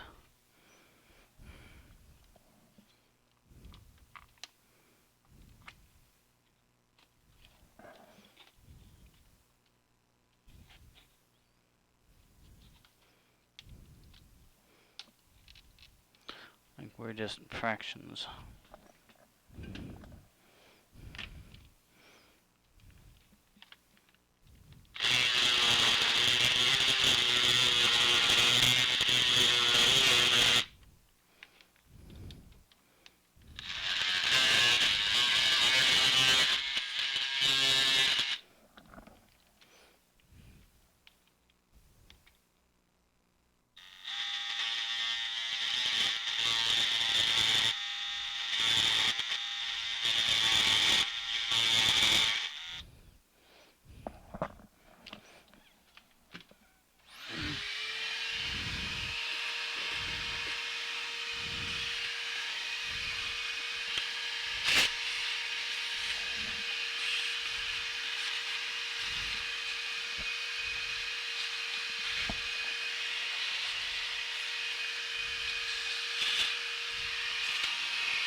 Okay, I'm hoping this gets it.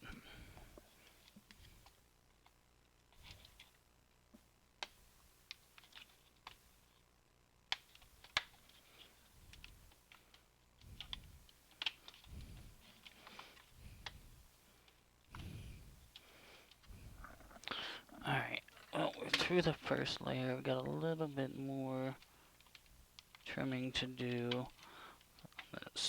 In the back half on the support panel, it looks like.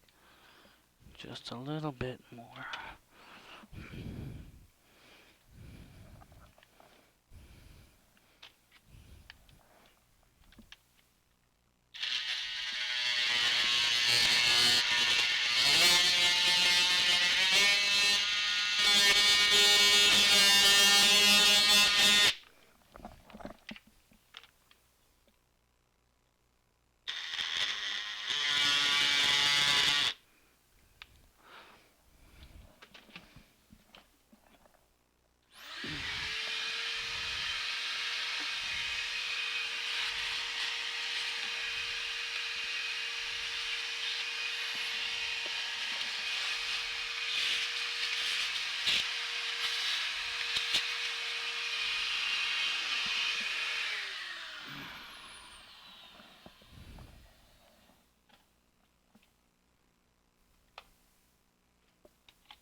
Ha.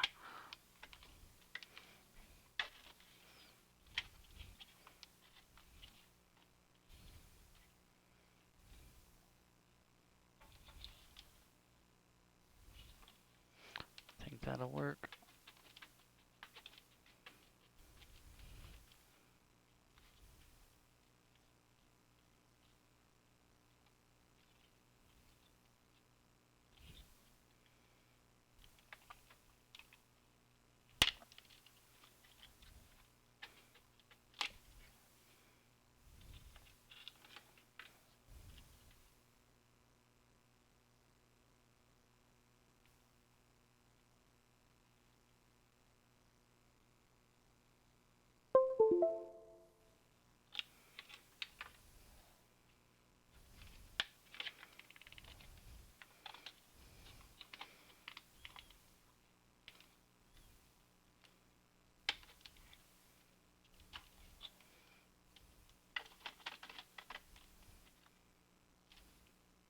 Okay.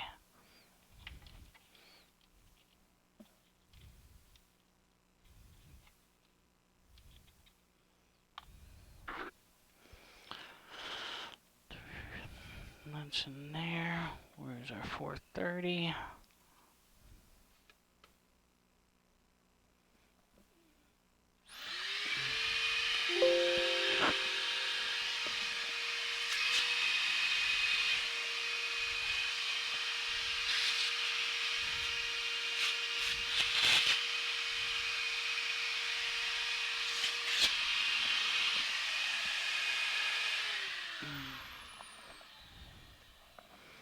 And then we'll plug our 430 in here.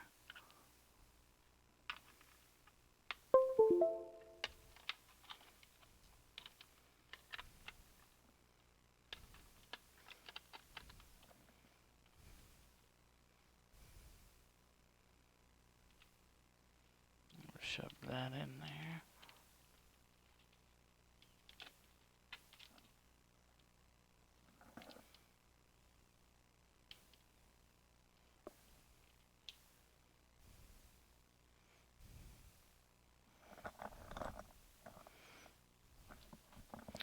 Okay.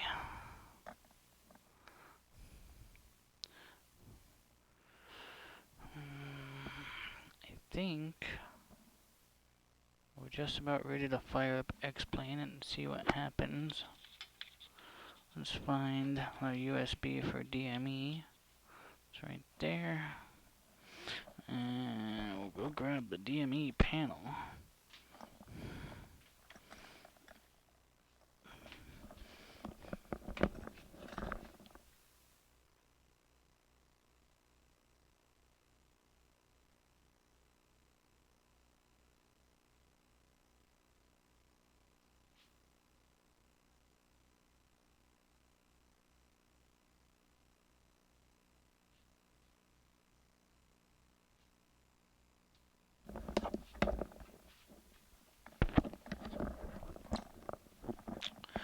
Okay.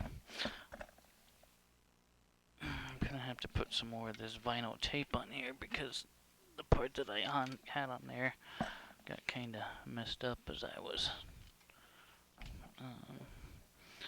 fiddling with it. So we'll put some more of this black vinyl tape on here just to kind of take up some of that unsightly gap that we have there.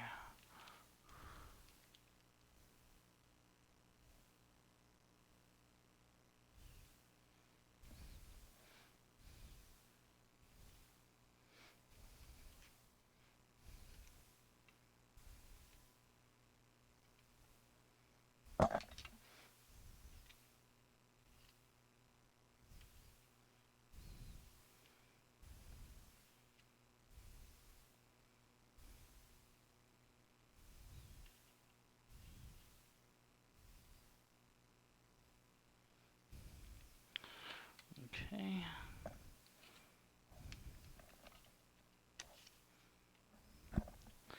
And then just kind of notch that. Notch that.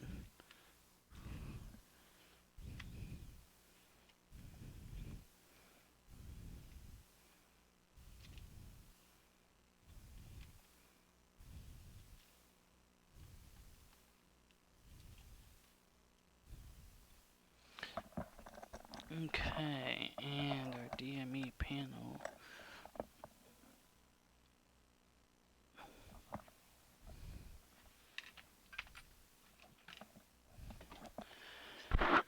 Excuse me, it's right here.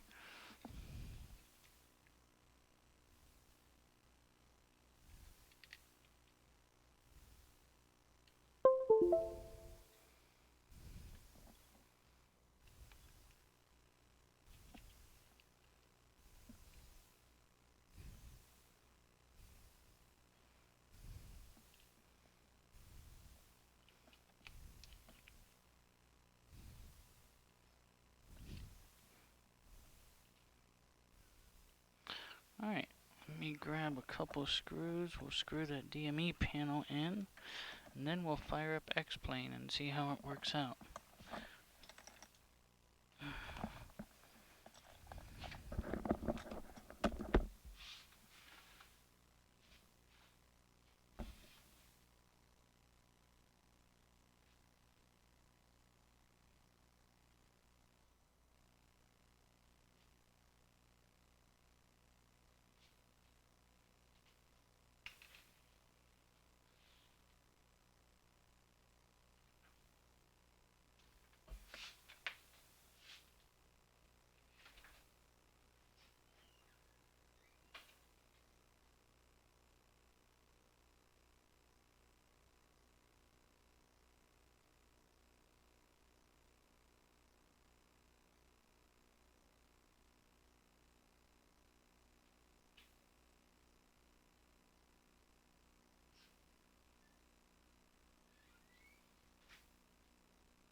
Okay.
There's one.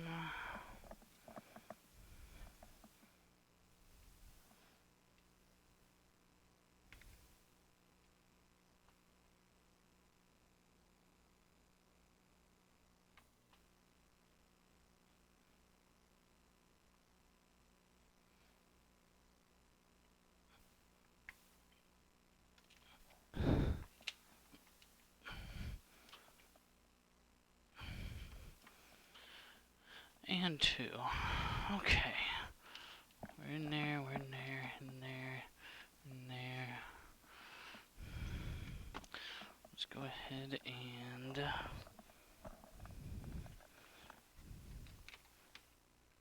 we can bring our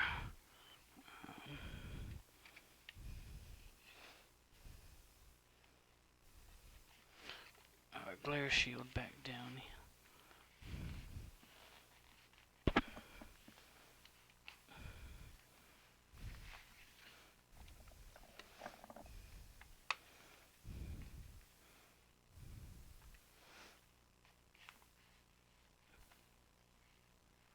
Okay. There's that there.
Alright, that's on there.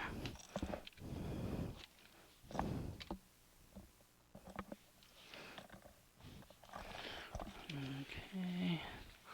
CO2 detector.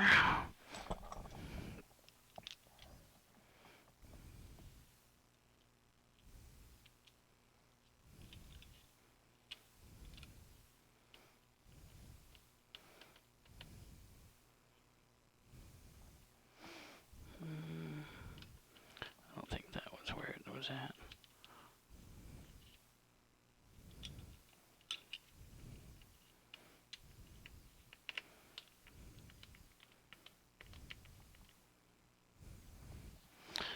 Okay.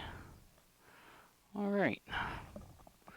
Now I think we can maybe fire up X-plane and fire up the transponder and see how it works out. I'll be right back.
Okay.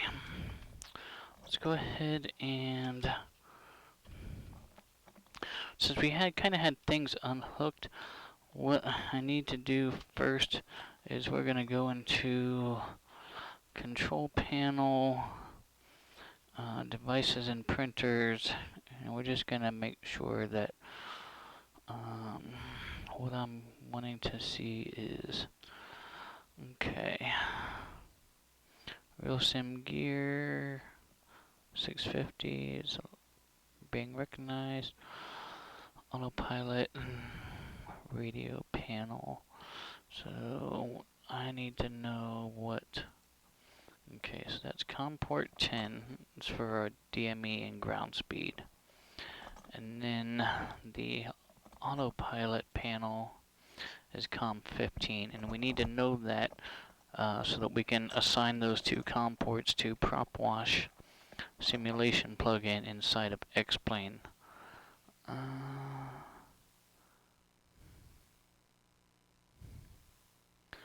Okay, so let's go ahead and fire up X-plane.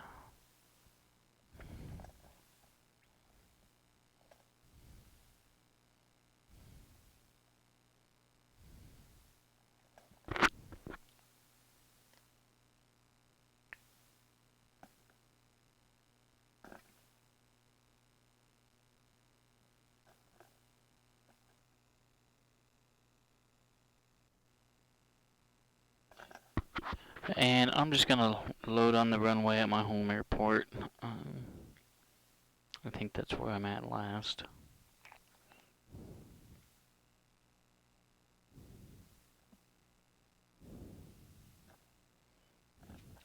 Actually, what we might do, let me check something.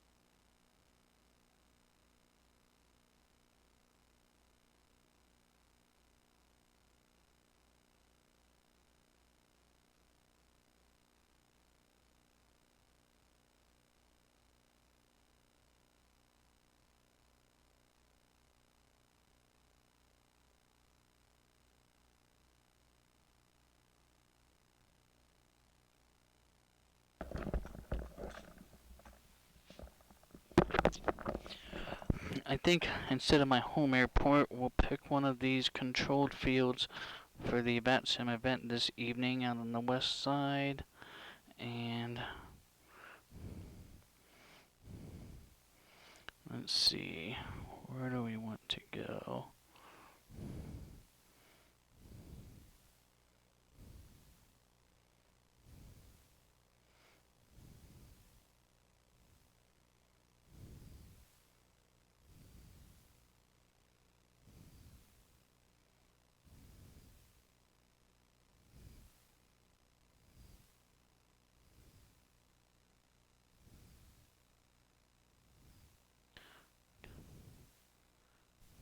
Hayward Executive.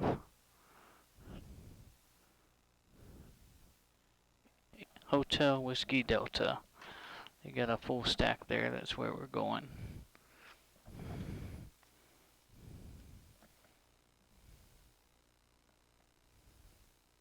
We don't want to spawn on the runway. East GA parking is fine. Let's do live weather. And we're using today's date. Let's wind the clock back a little bit. Type 172 slant golf. Okay.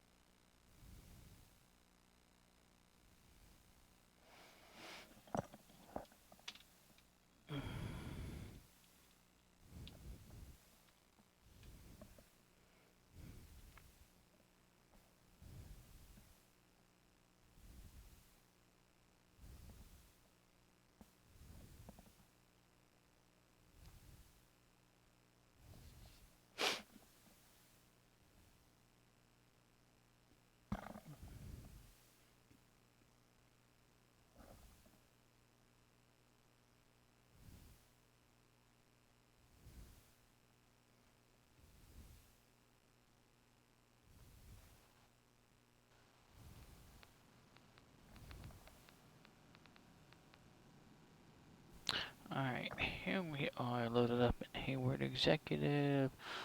Let's turn that data output off of there, warp the displays. Okay. It's working, that's working, that's working, that's working, that's working. Let's confirm all of our knobs are working, and they are. Alright. I'm going to step out, head to the other computer, and I'm going to fire up. Well, before I do that, let's go ahead and assign, let's see, prop wash. We're going to remove that panel. Radio panels COM10. Okay, so that's good there. Alright. So I'm gonna head over and activate the software for the other hardware, and I'll be right back.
some reason...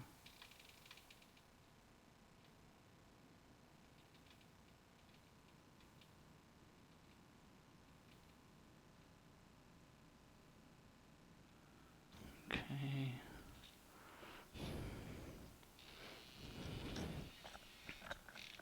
Let's do this. Avionics.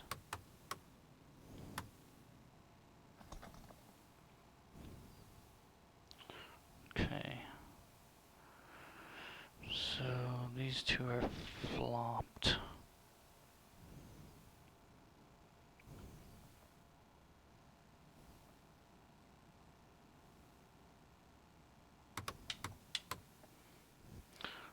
Alright, I'm gonna have to flop those two.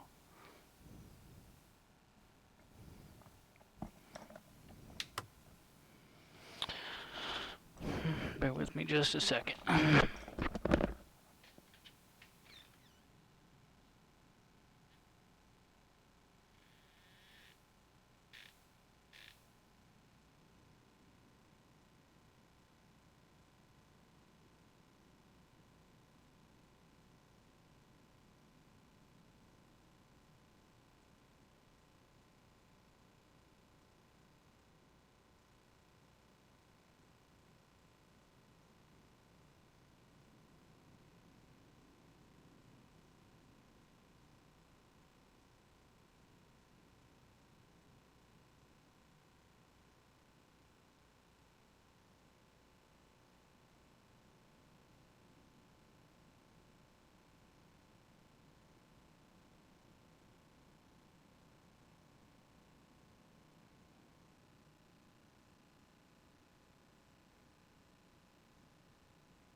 Alright, so still looks like it's only recognizing the trim wheel.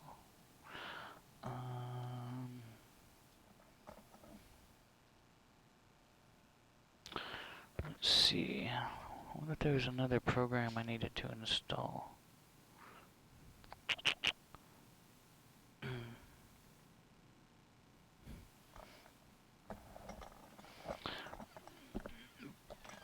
Okay. But it's being recognized by Windows.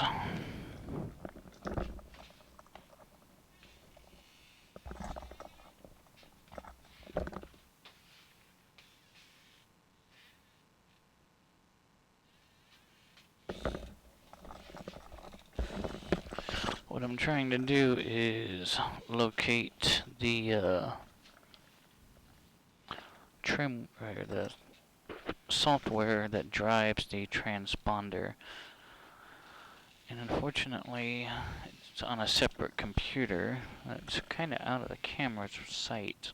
So bear with me just a moment.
it says GTX345.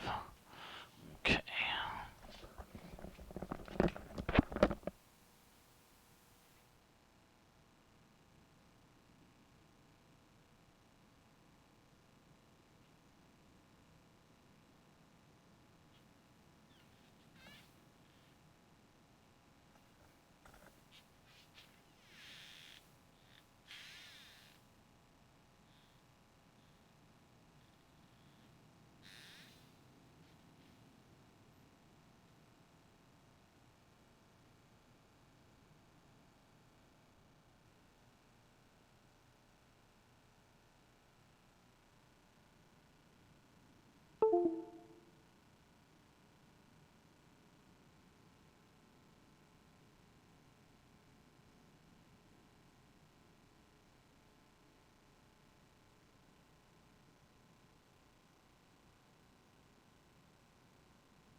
So, yeah, I'm pretty sure I had it plugged into the wrong hub.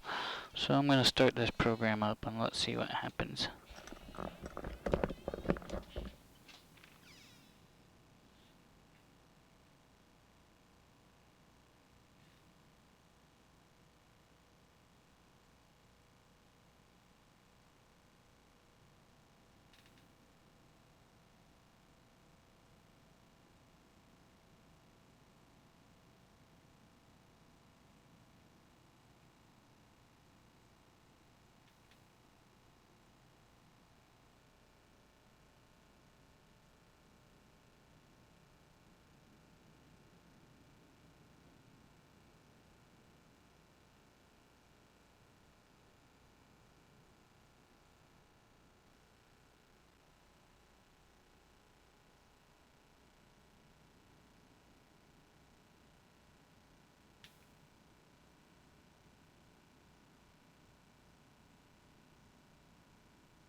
Seems like it's having a difficult time locating the driver.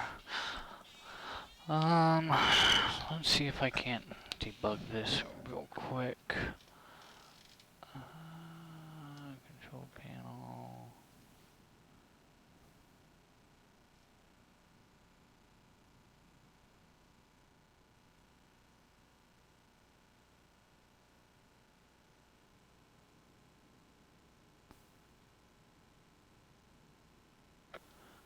Okay.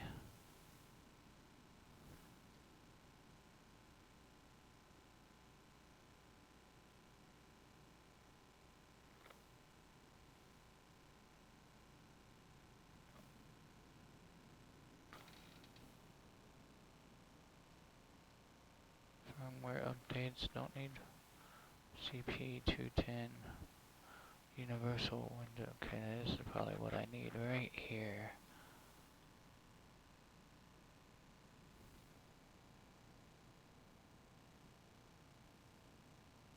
Okay.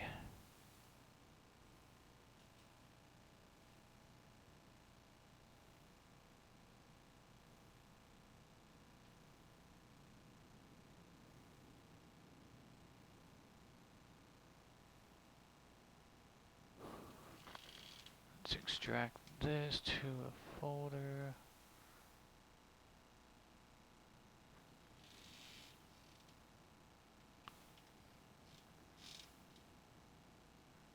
Okay.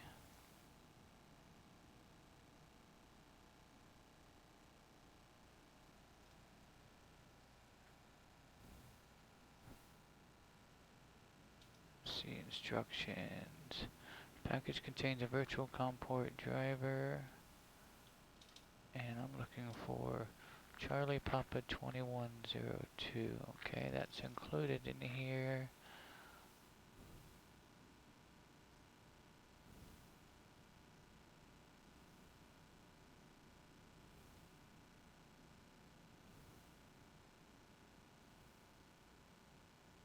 Okay.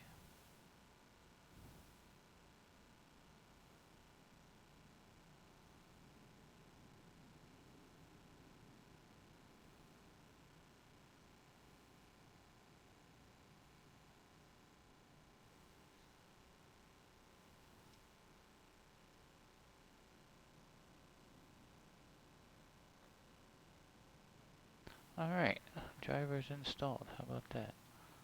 And that's COM 17 and now.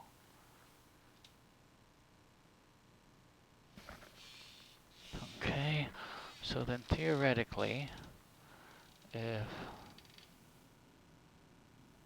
I start this up, and start this up,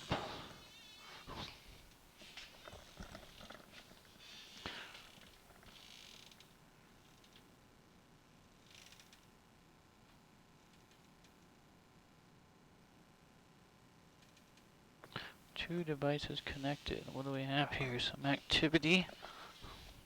Look that way. Okay. Well, then let's go ahead and try this real quick.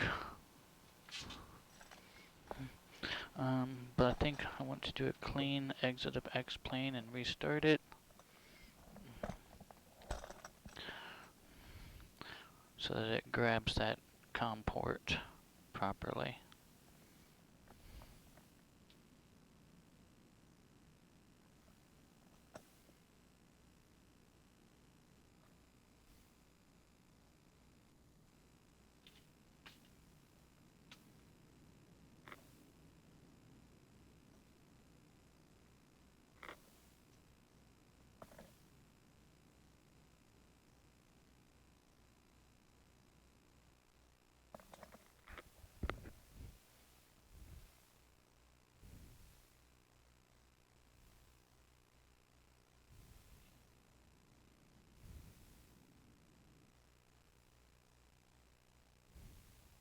Oh, and I need to reverse those two also.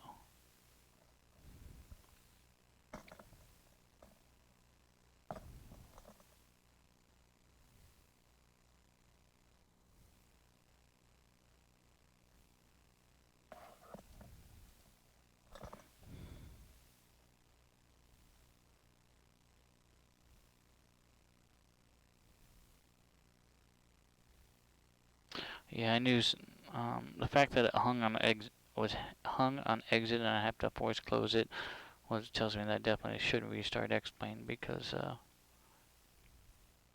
something must have happened when that new COM port showed up.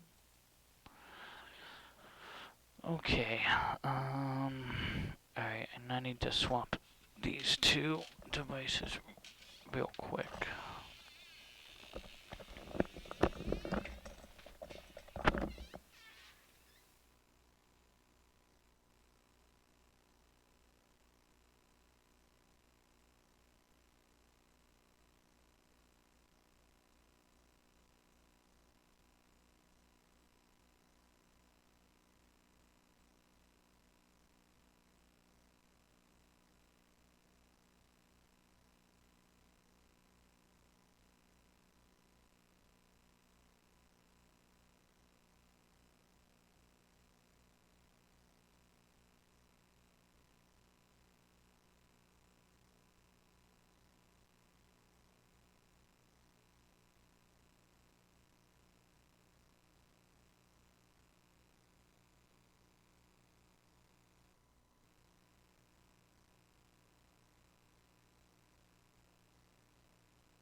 Alright, let's give this a shot. Hopefully we can get a flight in right now.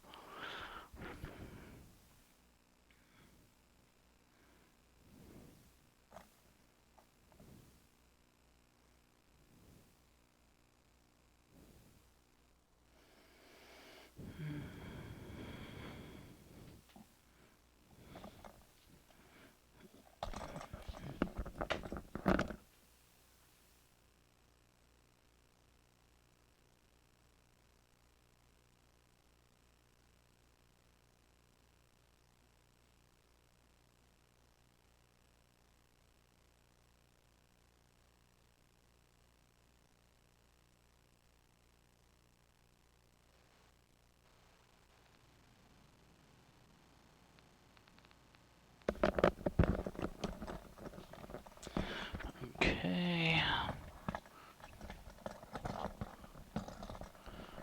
Turn data output off.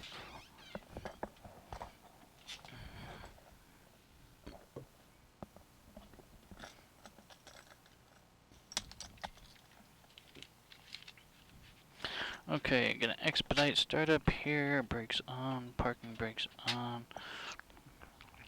Props gonna go high. Master to on. Beacon on. Mixture to rich.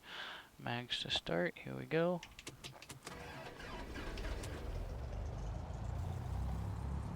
Okay, let's get landing light on, taxi light on, nav lights on, and avionics on. Alright, it's powering up.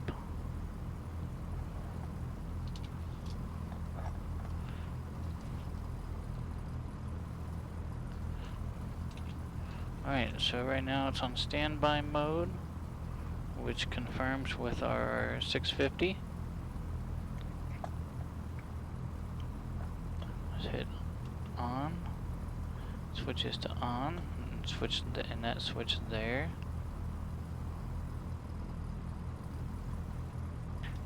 altitude reporting mode. Yep. And then let's squawk. No comms, just to test it out. 7600. I like that.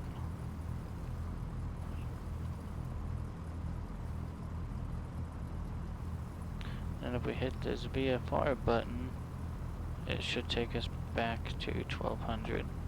And it does. Outstanding. Shiny. I think we can go fly real quick. We're just going to do one in the pattern. Let me go ahead and connect to VATSIM.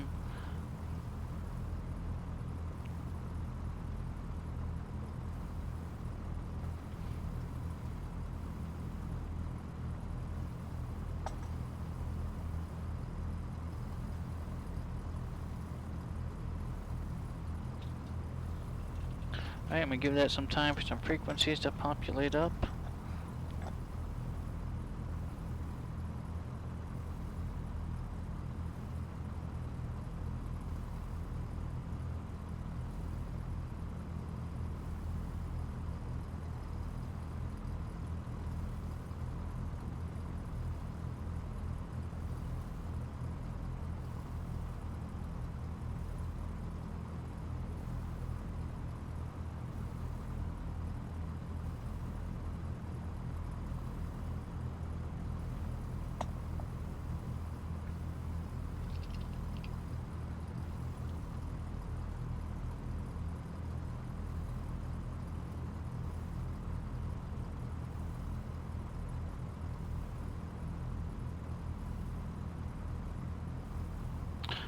Okay, we are here at Hayward, Hotel Whiskey Delta.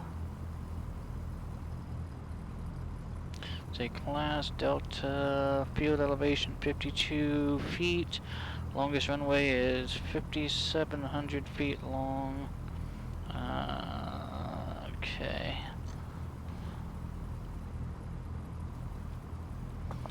Let's see here. Seattle Center, Tower, Hayward Tower, Hayward ATIS 126.7. Let's see if we can grab that. 126.7.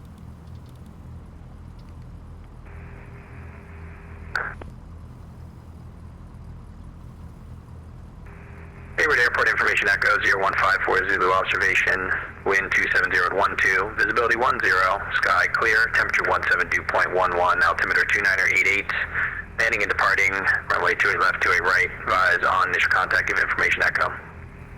Echo's current.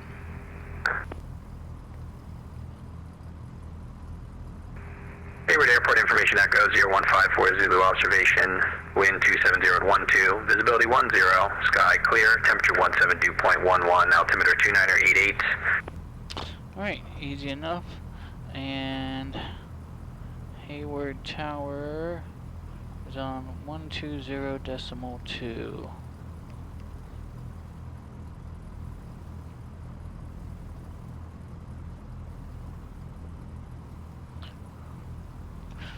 Okay, I'll be right back. Number 1982, roger, squawk 5301, advise ready for taxi.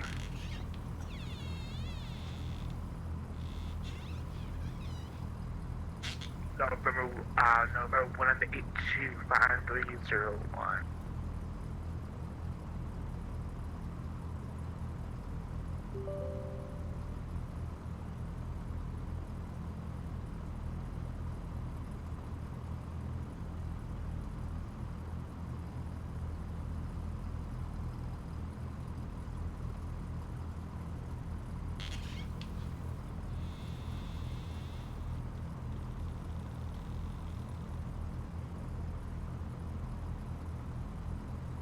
November 1982, I'm ready for taxi instructions. Number 1982, runway 28 left, taxi via Alpha.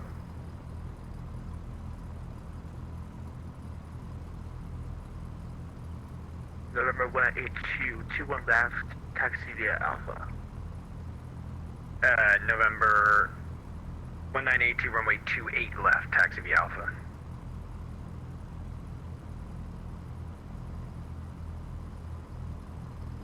November 1982, taxi via Alpha 228 left.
Alright, here we go.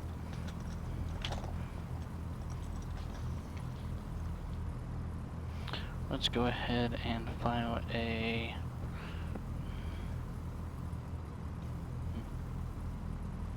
and just in case.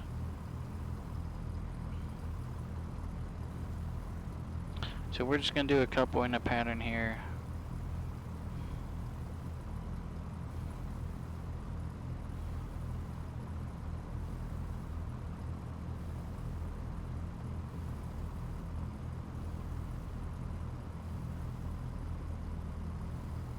November 8033, Foxtrot, VFR, 172, light wake, slant golf.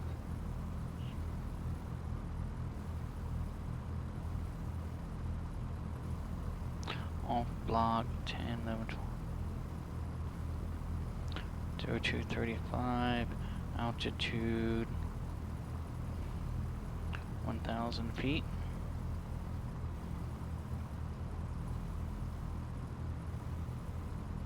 Let's just look here, check out the AFD. I am sorry, it is the chart supplement. Let's make sure traffic pattern altitude.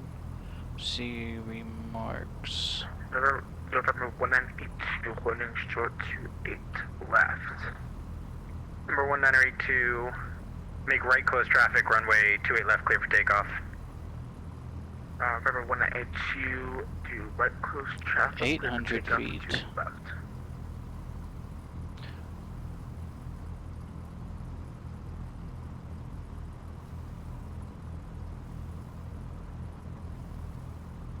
So we'll just say altitude's going to be 850 feet.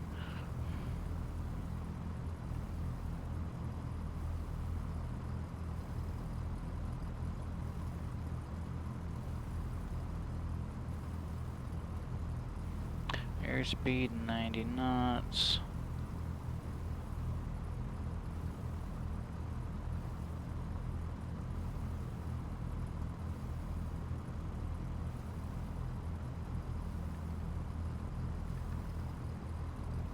VFR close traffic.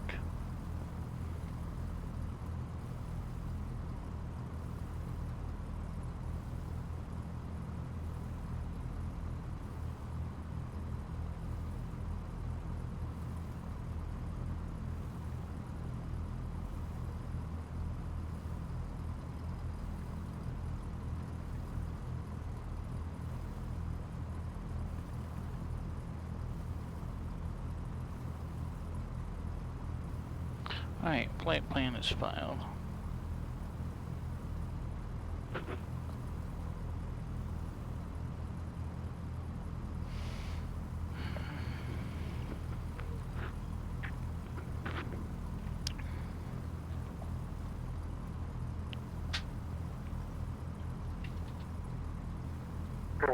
Number 1982, make your right crosswind turn now. Roger that, November. Number 1982, turn your transponder on to mode Charlie, please.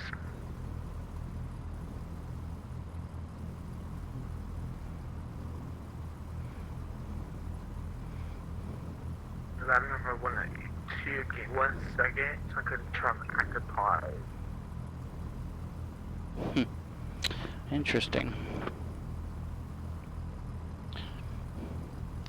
Hayward Tower, November 8033 Foxtrot, Type 172, Slant Golf, East GA ramp, looking for closed traffic today, ATIS Echo.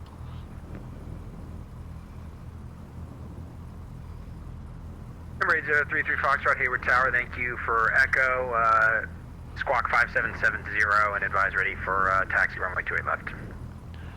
5770 and will advise ready for taxi, November 8033 Foxtrot.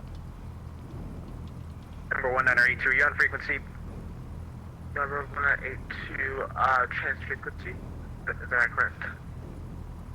Yeah, number 1982, no, you're on the right frequency. I can't have you pausing in the airspace here there, and you need to be turning onto your downwind.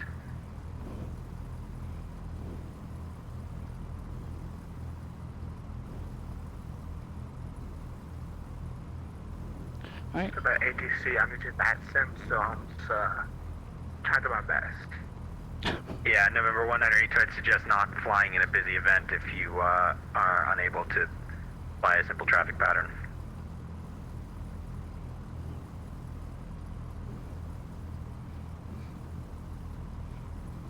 Let's go ahead and do a run up here. Number 1982, are you able to turn eastbound for the downwind? So we can get this out of the Oh, way. it's like number 192. Brakes are on, fuel is on both. Number 1982, I need you to turn your set for transponder on, please, takeoff, in mode flight Charlie. controls, down on the right, up on the left, down on the left, up on the right, elevator and rudder's working. Number 192. Alright, here we go, 1600.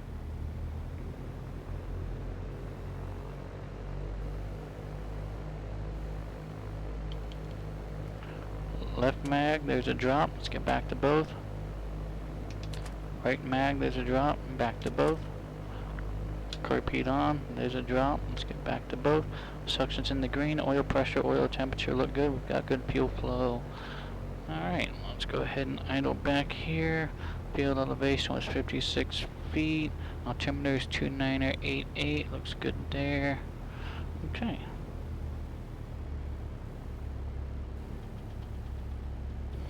Hayward Tower, Channel 6 Army Foxtrot, a little bit southeast of the airport, inbound 28 left, full stop. Number 650 Romeo Foxtrot, Hayward Tower, low wind 280 at 12, runway 28 left, clear to land. Go on 28 left, 0 Romeo Foxtrot. Hayward Tower, November 033 Foxtrot, East GA ramp, ready to copy for taxi. Number 33 Foxtrot, runway 28 left, taxi via Alpha. 28 left via Alpha, November 33 Fox.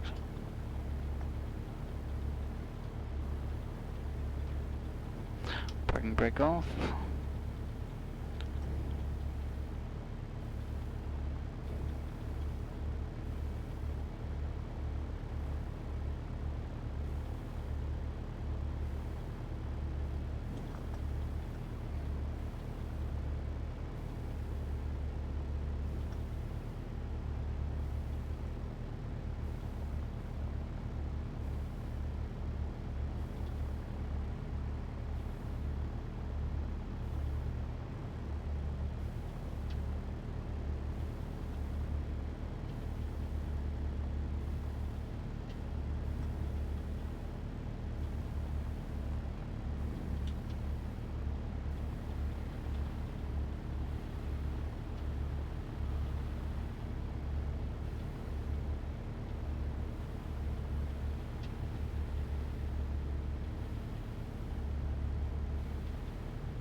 Hayward Tower, November 33 Foxtrot. Somehow my transponder got reset. What was that code, please? My apologies.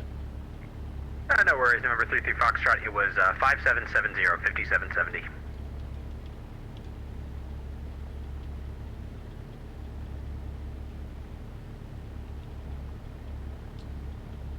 5770, November 033 Foxtrot, thanks.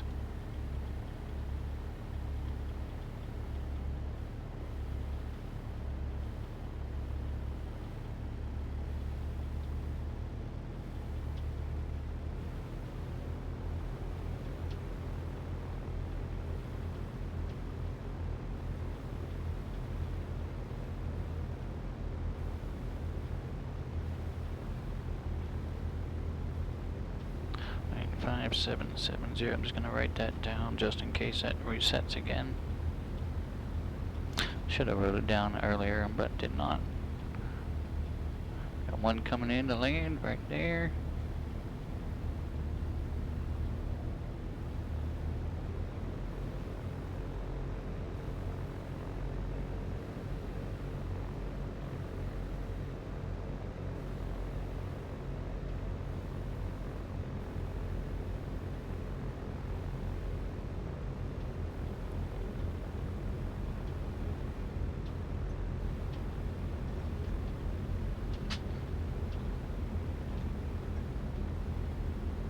Approaching runway 28 left.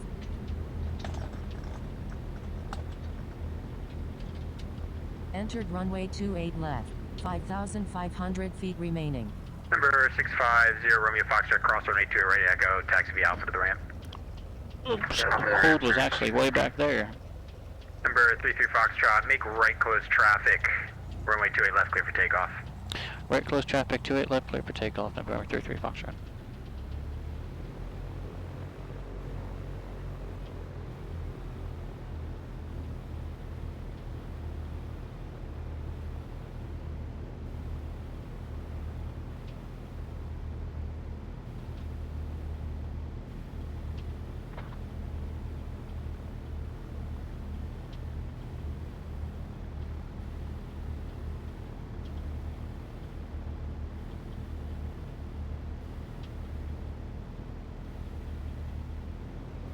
Right, center line, left at full power.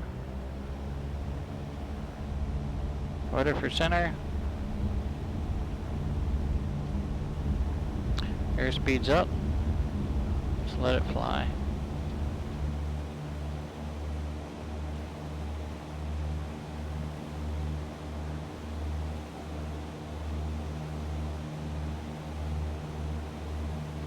Stay over the runway.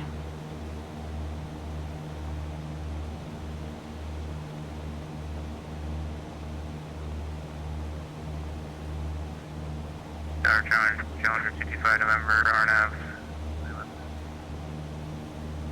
Number 225 November, Hayward Tower, wind 28012, runway 28 left, clear to land. 28 left, clear to land, Challenger 225 November, parking safety. Alright, let me lift my right wing.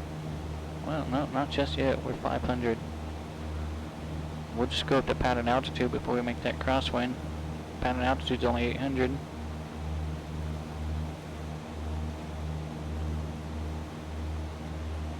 Or 850 technically. Just gonna lift my right wing, looks clear. Let's roll into crosswind.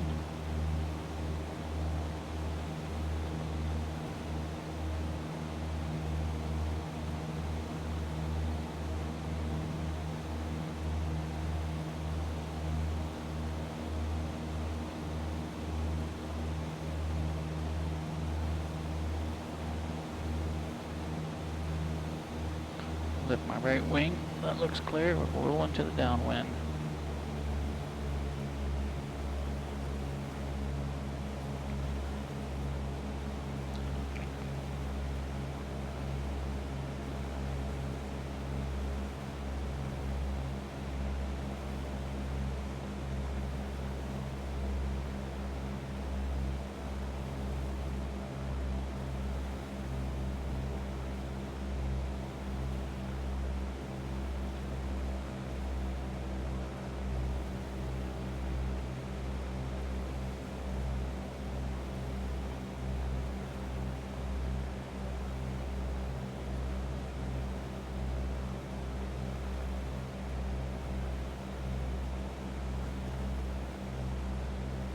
Number 33 Foxtrot, extend down, I'll call your base. Traffic is a Challenger on a 3-mile final.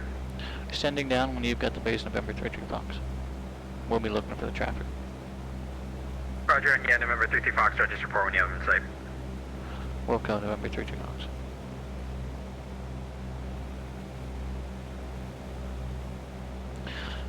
We have the traffic in sight, November 33 Fox. Number 33 Foxtrot, follow traffic, runway 28 left, clear for the option number 2. Follow the traffic, 28 left, clear for the option number 2, November 33 Fox.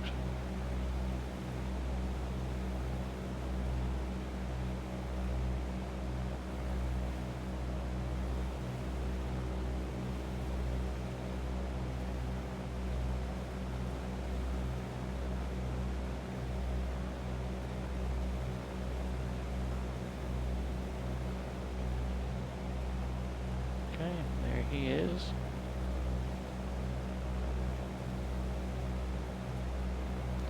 I'll lift my right wing. Looks clear. Want to roll into a base.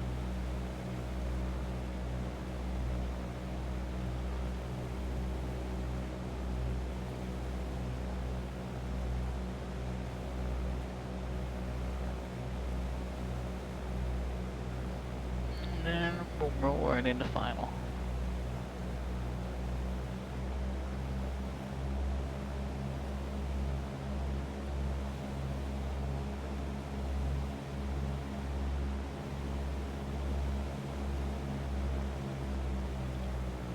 Cockpit's gonna come on, power's coming out for a descent.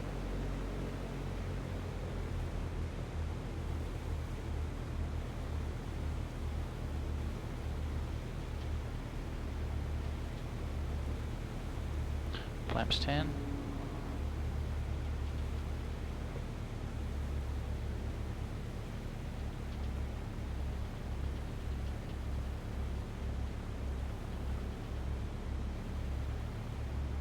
Let's go flaps 2. Number 225 November, turn left, sorry, correction, turn right at the end of the runway there. Short final runway 28 left. Howard. Go to the signature. Yeah, no worries, yeah, you can turn right there at the end of the runway, cross runway 28, right departure into Foxtrot, and to continue taxi Foxtrot out for the ramp. Signatures to the left. Sorry about that. Turn left and Foxtrot, Zulu to the ramp. Alright, Fox Zulu to the ramp. My bad.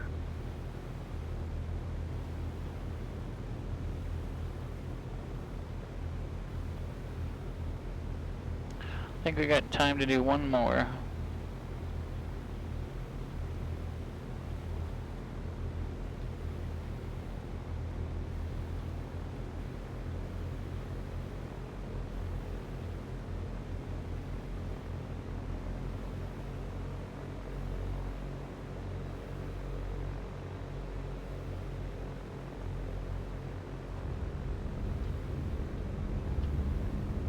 Full power, car paid off.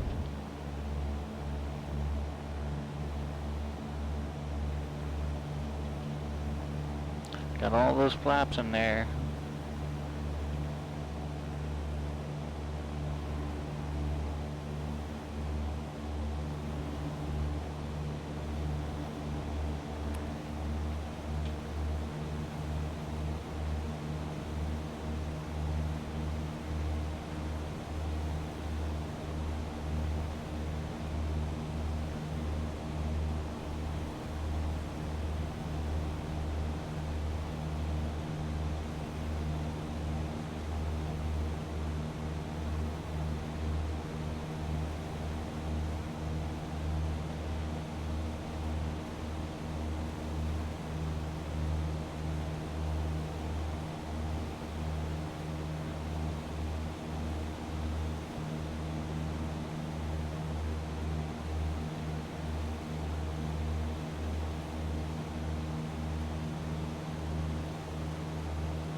Alright, there's 700, lift my right wing, that looks clear.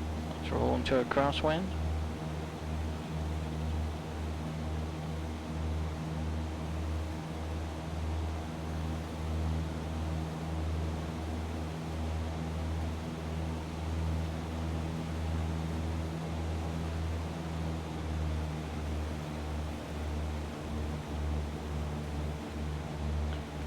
Okay. With my right wing looks clear. Let's roll into a downwind.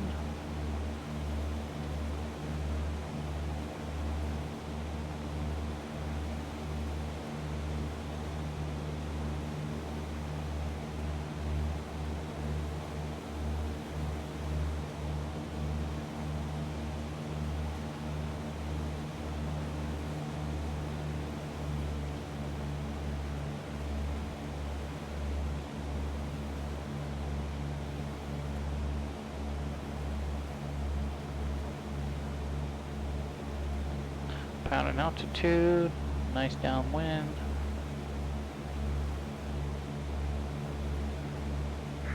Hayward Tower, Airbus helicopter 145 Kilo Bravo, southbound Stadium on the Northwest Bay Flyway, VFR 1500. We have information Echo inbound for a full stop at the East FGA transient ramp. 5K. Number 145 Kilo Bravo, Hayward Tower, roger.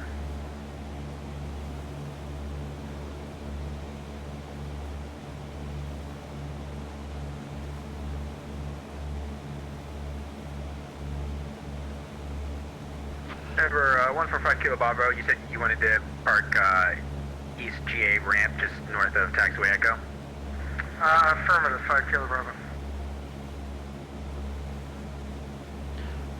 Hayward Tower, November 33 Fox, just past the numbers 28 right downwind. November 33 Foxtrot, runway 28 left, clear for the option, and on the go make left close traffic for runway 28 left. 28 left, clear for the option, on the go, make left close traffic, November 33 Foxtrot. Number 145 Kilo Bravo, you can proceed direct to the field, remain north of the runway 28 right, extend the center line. Proceed direct to field, remain north of the 28 right extended center line, 5 Kilo Bravo. Alright, let's roll into final. Hayward approach, helicopter November 521 X-ray Alpha. We're just crossing over Oakland. Looking to get a full stop there at Hayward. Information Echo. Number 521 X-ray Alpha, traffic's coming on. now just slightly off your left, another helicopter at 1,400. Do you have him in sight? Just past the but I had him in sight, helicopter 10. Flaps 10. It's number 1 X-ray Alpha, yep. Sorry, can you report him in sight, or you've gone past him? He's at like my 7 o'clock, X-ray Alpha. Approach speed 75 Roger. miles per hour. Slipping it down in here. Number 1 X-ray Alpha, proceed direct to the field, remain north of the runway. Actually, turn slightly northeastbound. You're actually just maintain present heading for now, and I'll get you crossed over midfield. Alright, present heading, and what was the active that you're running? It's not at the ATIS, helicopter 10. It is in the Sorry, ATIS. helicopter 1 X-ray Alpha, did you want to land on the runway or the ramp? Optimally, intersection Alpha and Echo would be perfect for 1 X-ray Alpha. It's November 1 X-ray Alpha, enter left Transition. downwind runway 28 left. Full power. And I'll get you over to that torpedo, intersection. rudder for We're landing center. 28s. Alright, we'll expect, we'll make it downwind for 28 left, helicopter 1 X-ray Alpha. We've got 10 degrees of flaps in. Let's kill those flaps. And Hayward Tower, helicopter 5 Kilo Bravo. Request to join right downwind, short approach runway 28 right. Number 5 Kilo Bravo, that's approved as requested. Joining right downwind, short approach 28 right, 5 Kilo Bravo, thank you.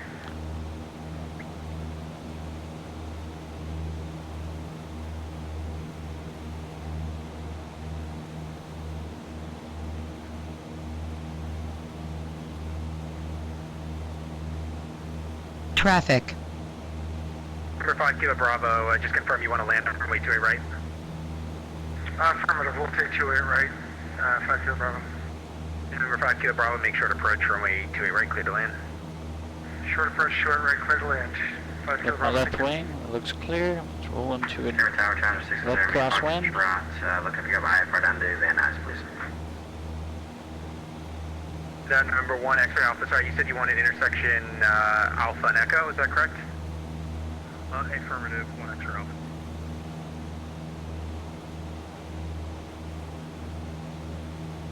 Number 1 X-ray Alpha, you got traffic at your 9 o'clock Skyhawk 700 down in sight.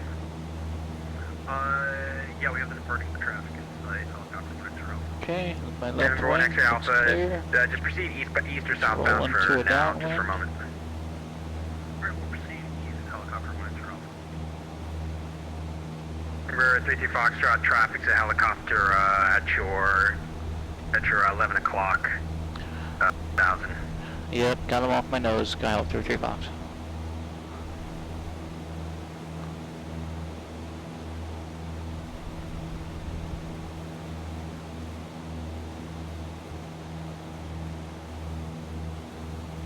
Hayward Tower, Charlie 610 Foxtrot, looking to pick up IFR down to Van Nuys with Echo. Number 0 Romeo Foxtrot, Hayward Tower, clearance and request standby. Number 1 X-ray Alpha, you can proceed direct the intersection of Alpha and Echo. Landing the ramp will be at your own risk. You can cross runway 28 left, runway 28 right. Intersection Alpha Echo are taxiways, so that is under your control. I can land on a runway if that's easier for you. Helicopter 1 X-ray Alpha. No, you're right. Sorry, that just came off my tongue for helicopter tip. You clear to land intersection of Alpha and Echo. Clear land, Alpha Echo, helicopter 1 X-ray Alpha. Sorry, Hayward Tower, helicopter 5 Kilo Bravo, exiting 28 right at Echo, looking for a hover taxi to the general aviation ramp. 5 Kilo Bravo, hover taxi via Alpha to the ramp. Hover taxi Alpha to the ramp, thank you. 5 Kilo Bravo. Number 33 Foxtrot, that helicopter traffic ahead of you is turning base. You have them in sight still? Directly off my nose, 12 o'clock, Skyhawk 33 Foxtrot. And number 33 Foxtrot, follow traffic and then runway 28 left, cleared for the option. 28 left behind the traffic, Skyhawk 33 Fox. Number 0 Romeo Foxtrot, clearance available, advise ready copy. Ready copy, 0 Romeo Foxtrot. Number 0 Romeo Foxtrot, cleared to Van Nuys Airport. Via on departure, turn left heading 170. Radar vector is Woodside VOR, then is filed, maintain 2000. Expect 17000, 10 minutes after departure. Departure frequency is 125.1, squawk 3737.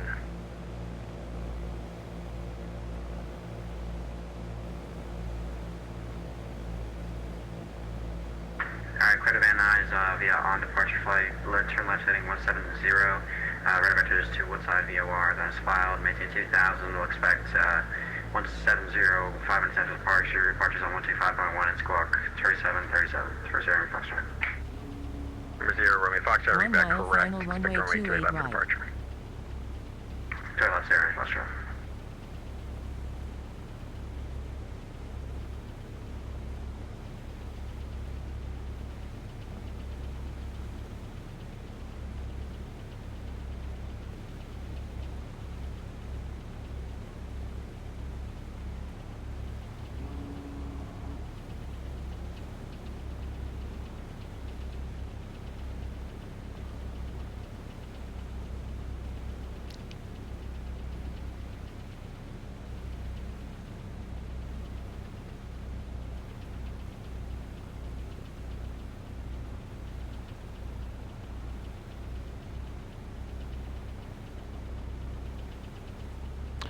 Okay, on the center line, approach speed 65 miles per hour. That works.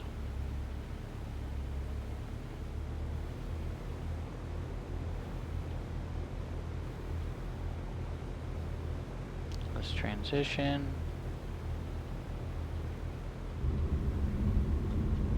Okay, full power, carpet off.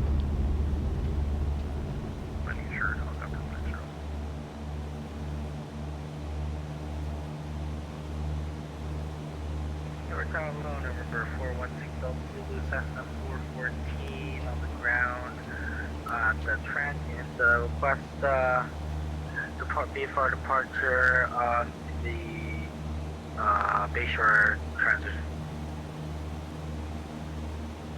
Number 416 Delta Zulu, Hayward Tower.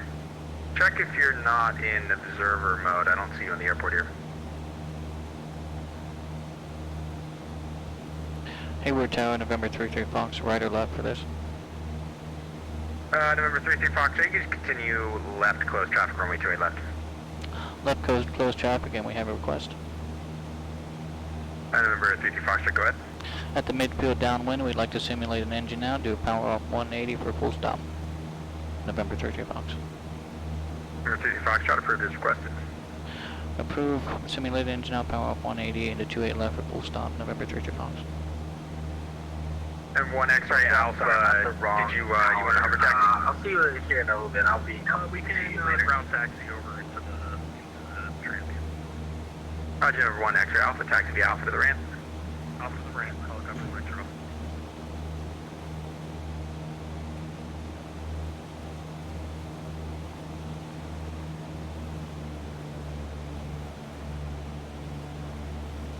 All right.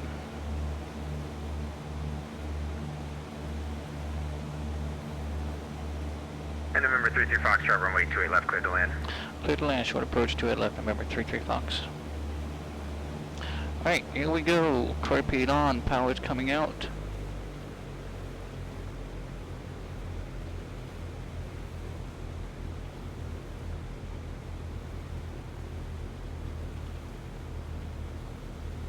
Tower, helicopter 1 X-ray Alpha, thank you for the service. Have a great night. Yeah, thanks for flying. Sorry about that a little bit, but thank you for flying. No, you're good. You're good. There's been worse tonight, trust me.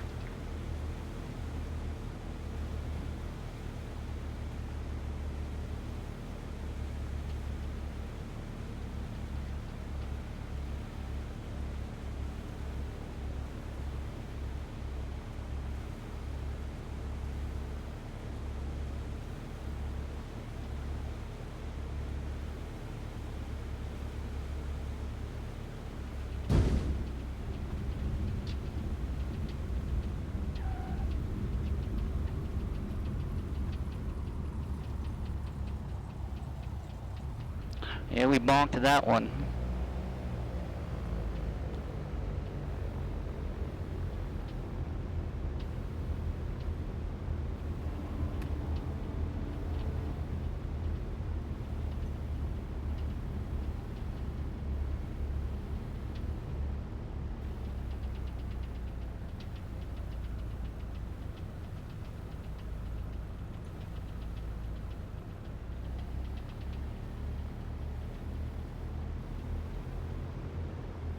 November 33 Foxtrot, did you just want to taxi back to the ramp?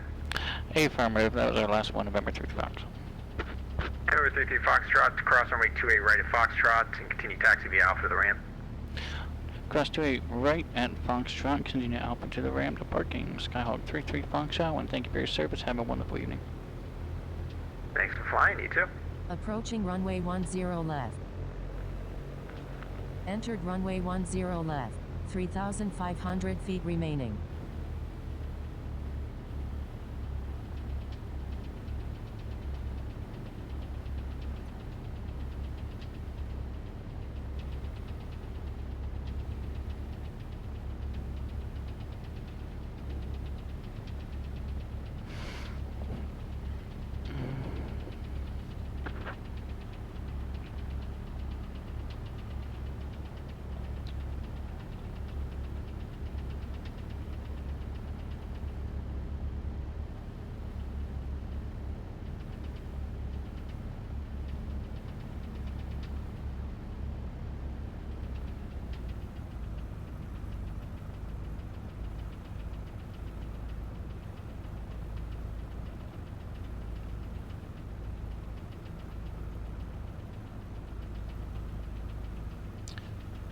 Alright, let's go find ourselves a parking T, maybe?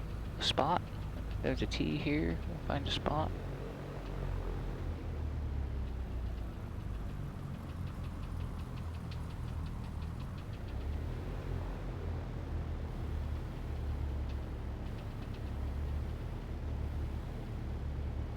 Let's go right over here.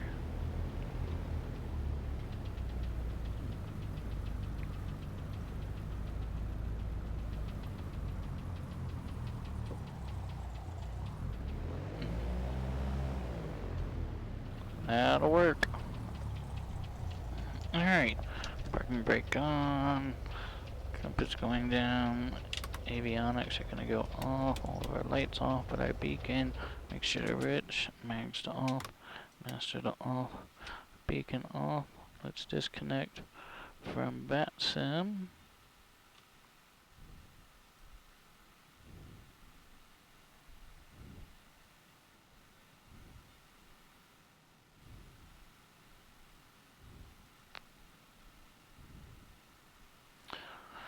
All right.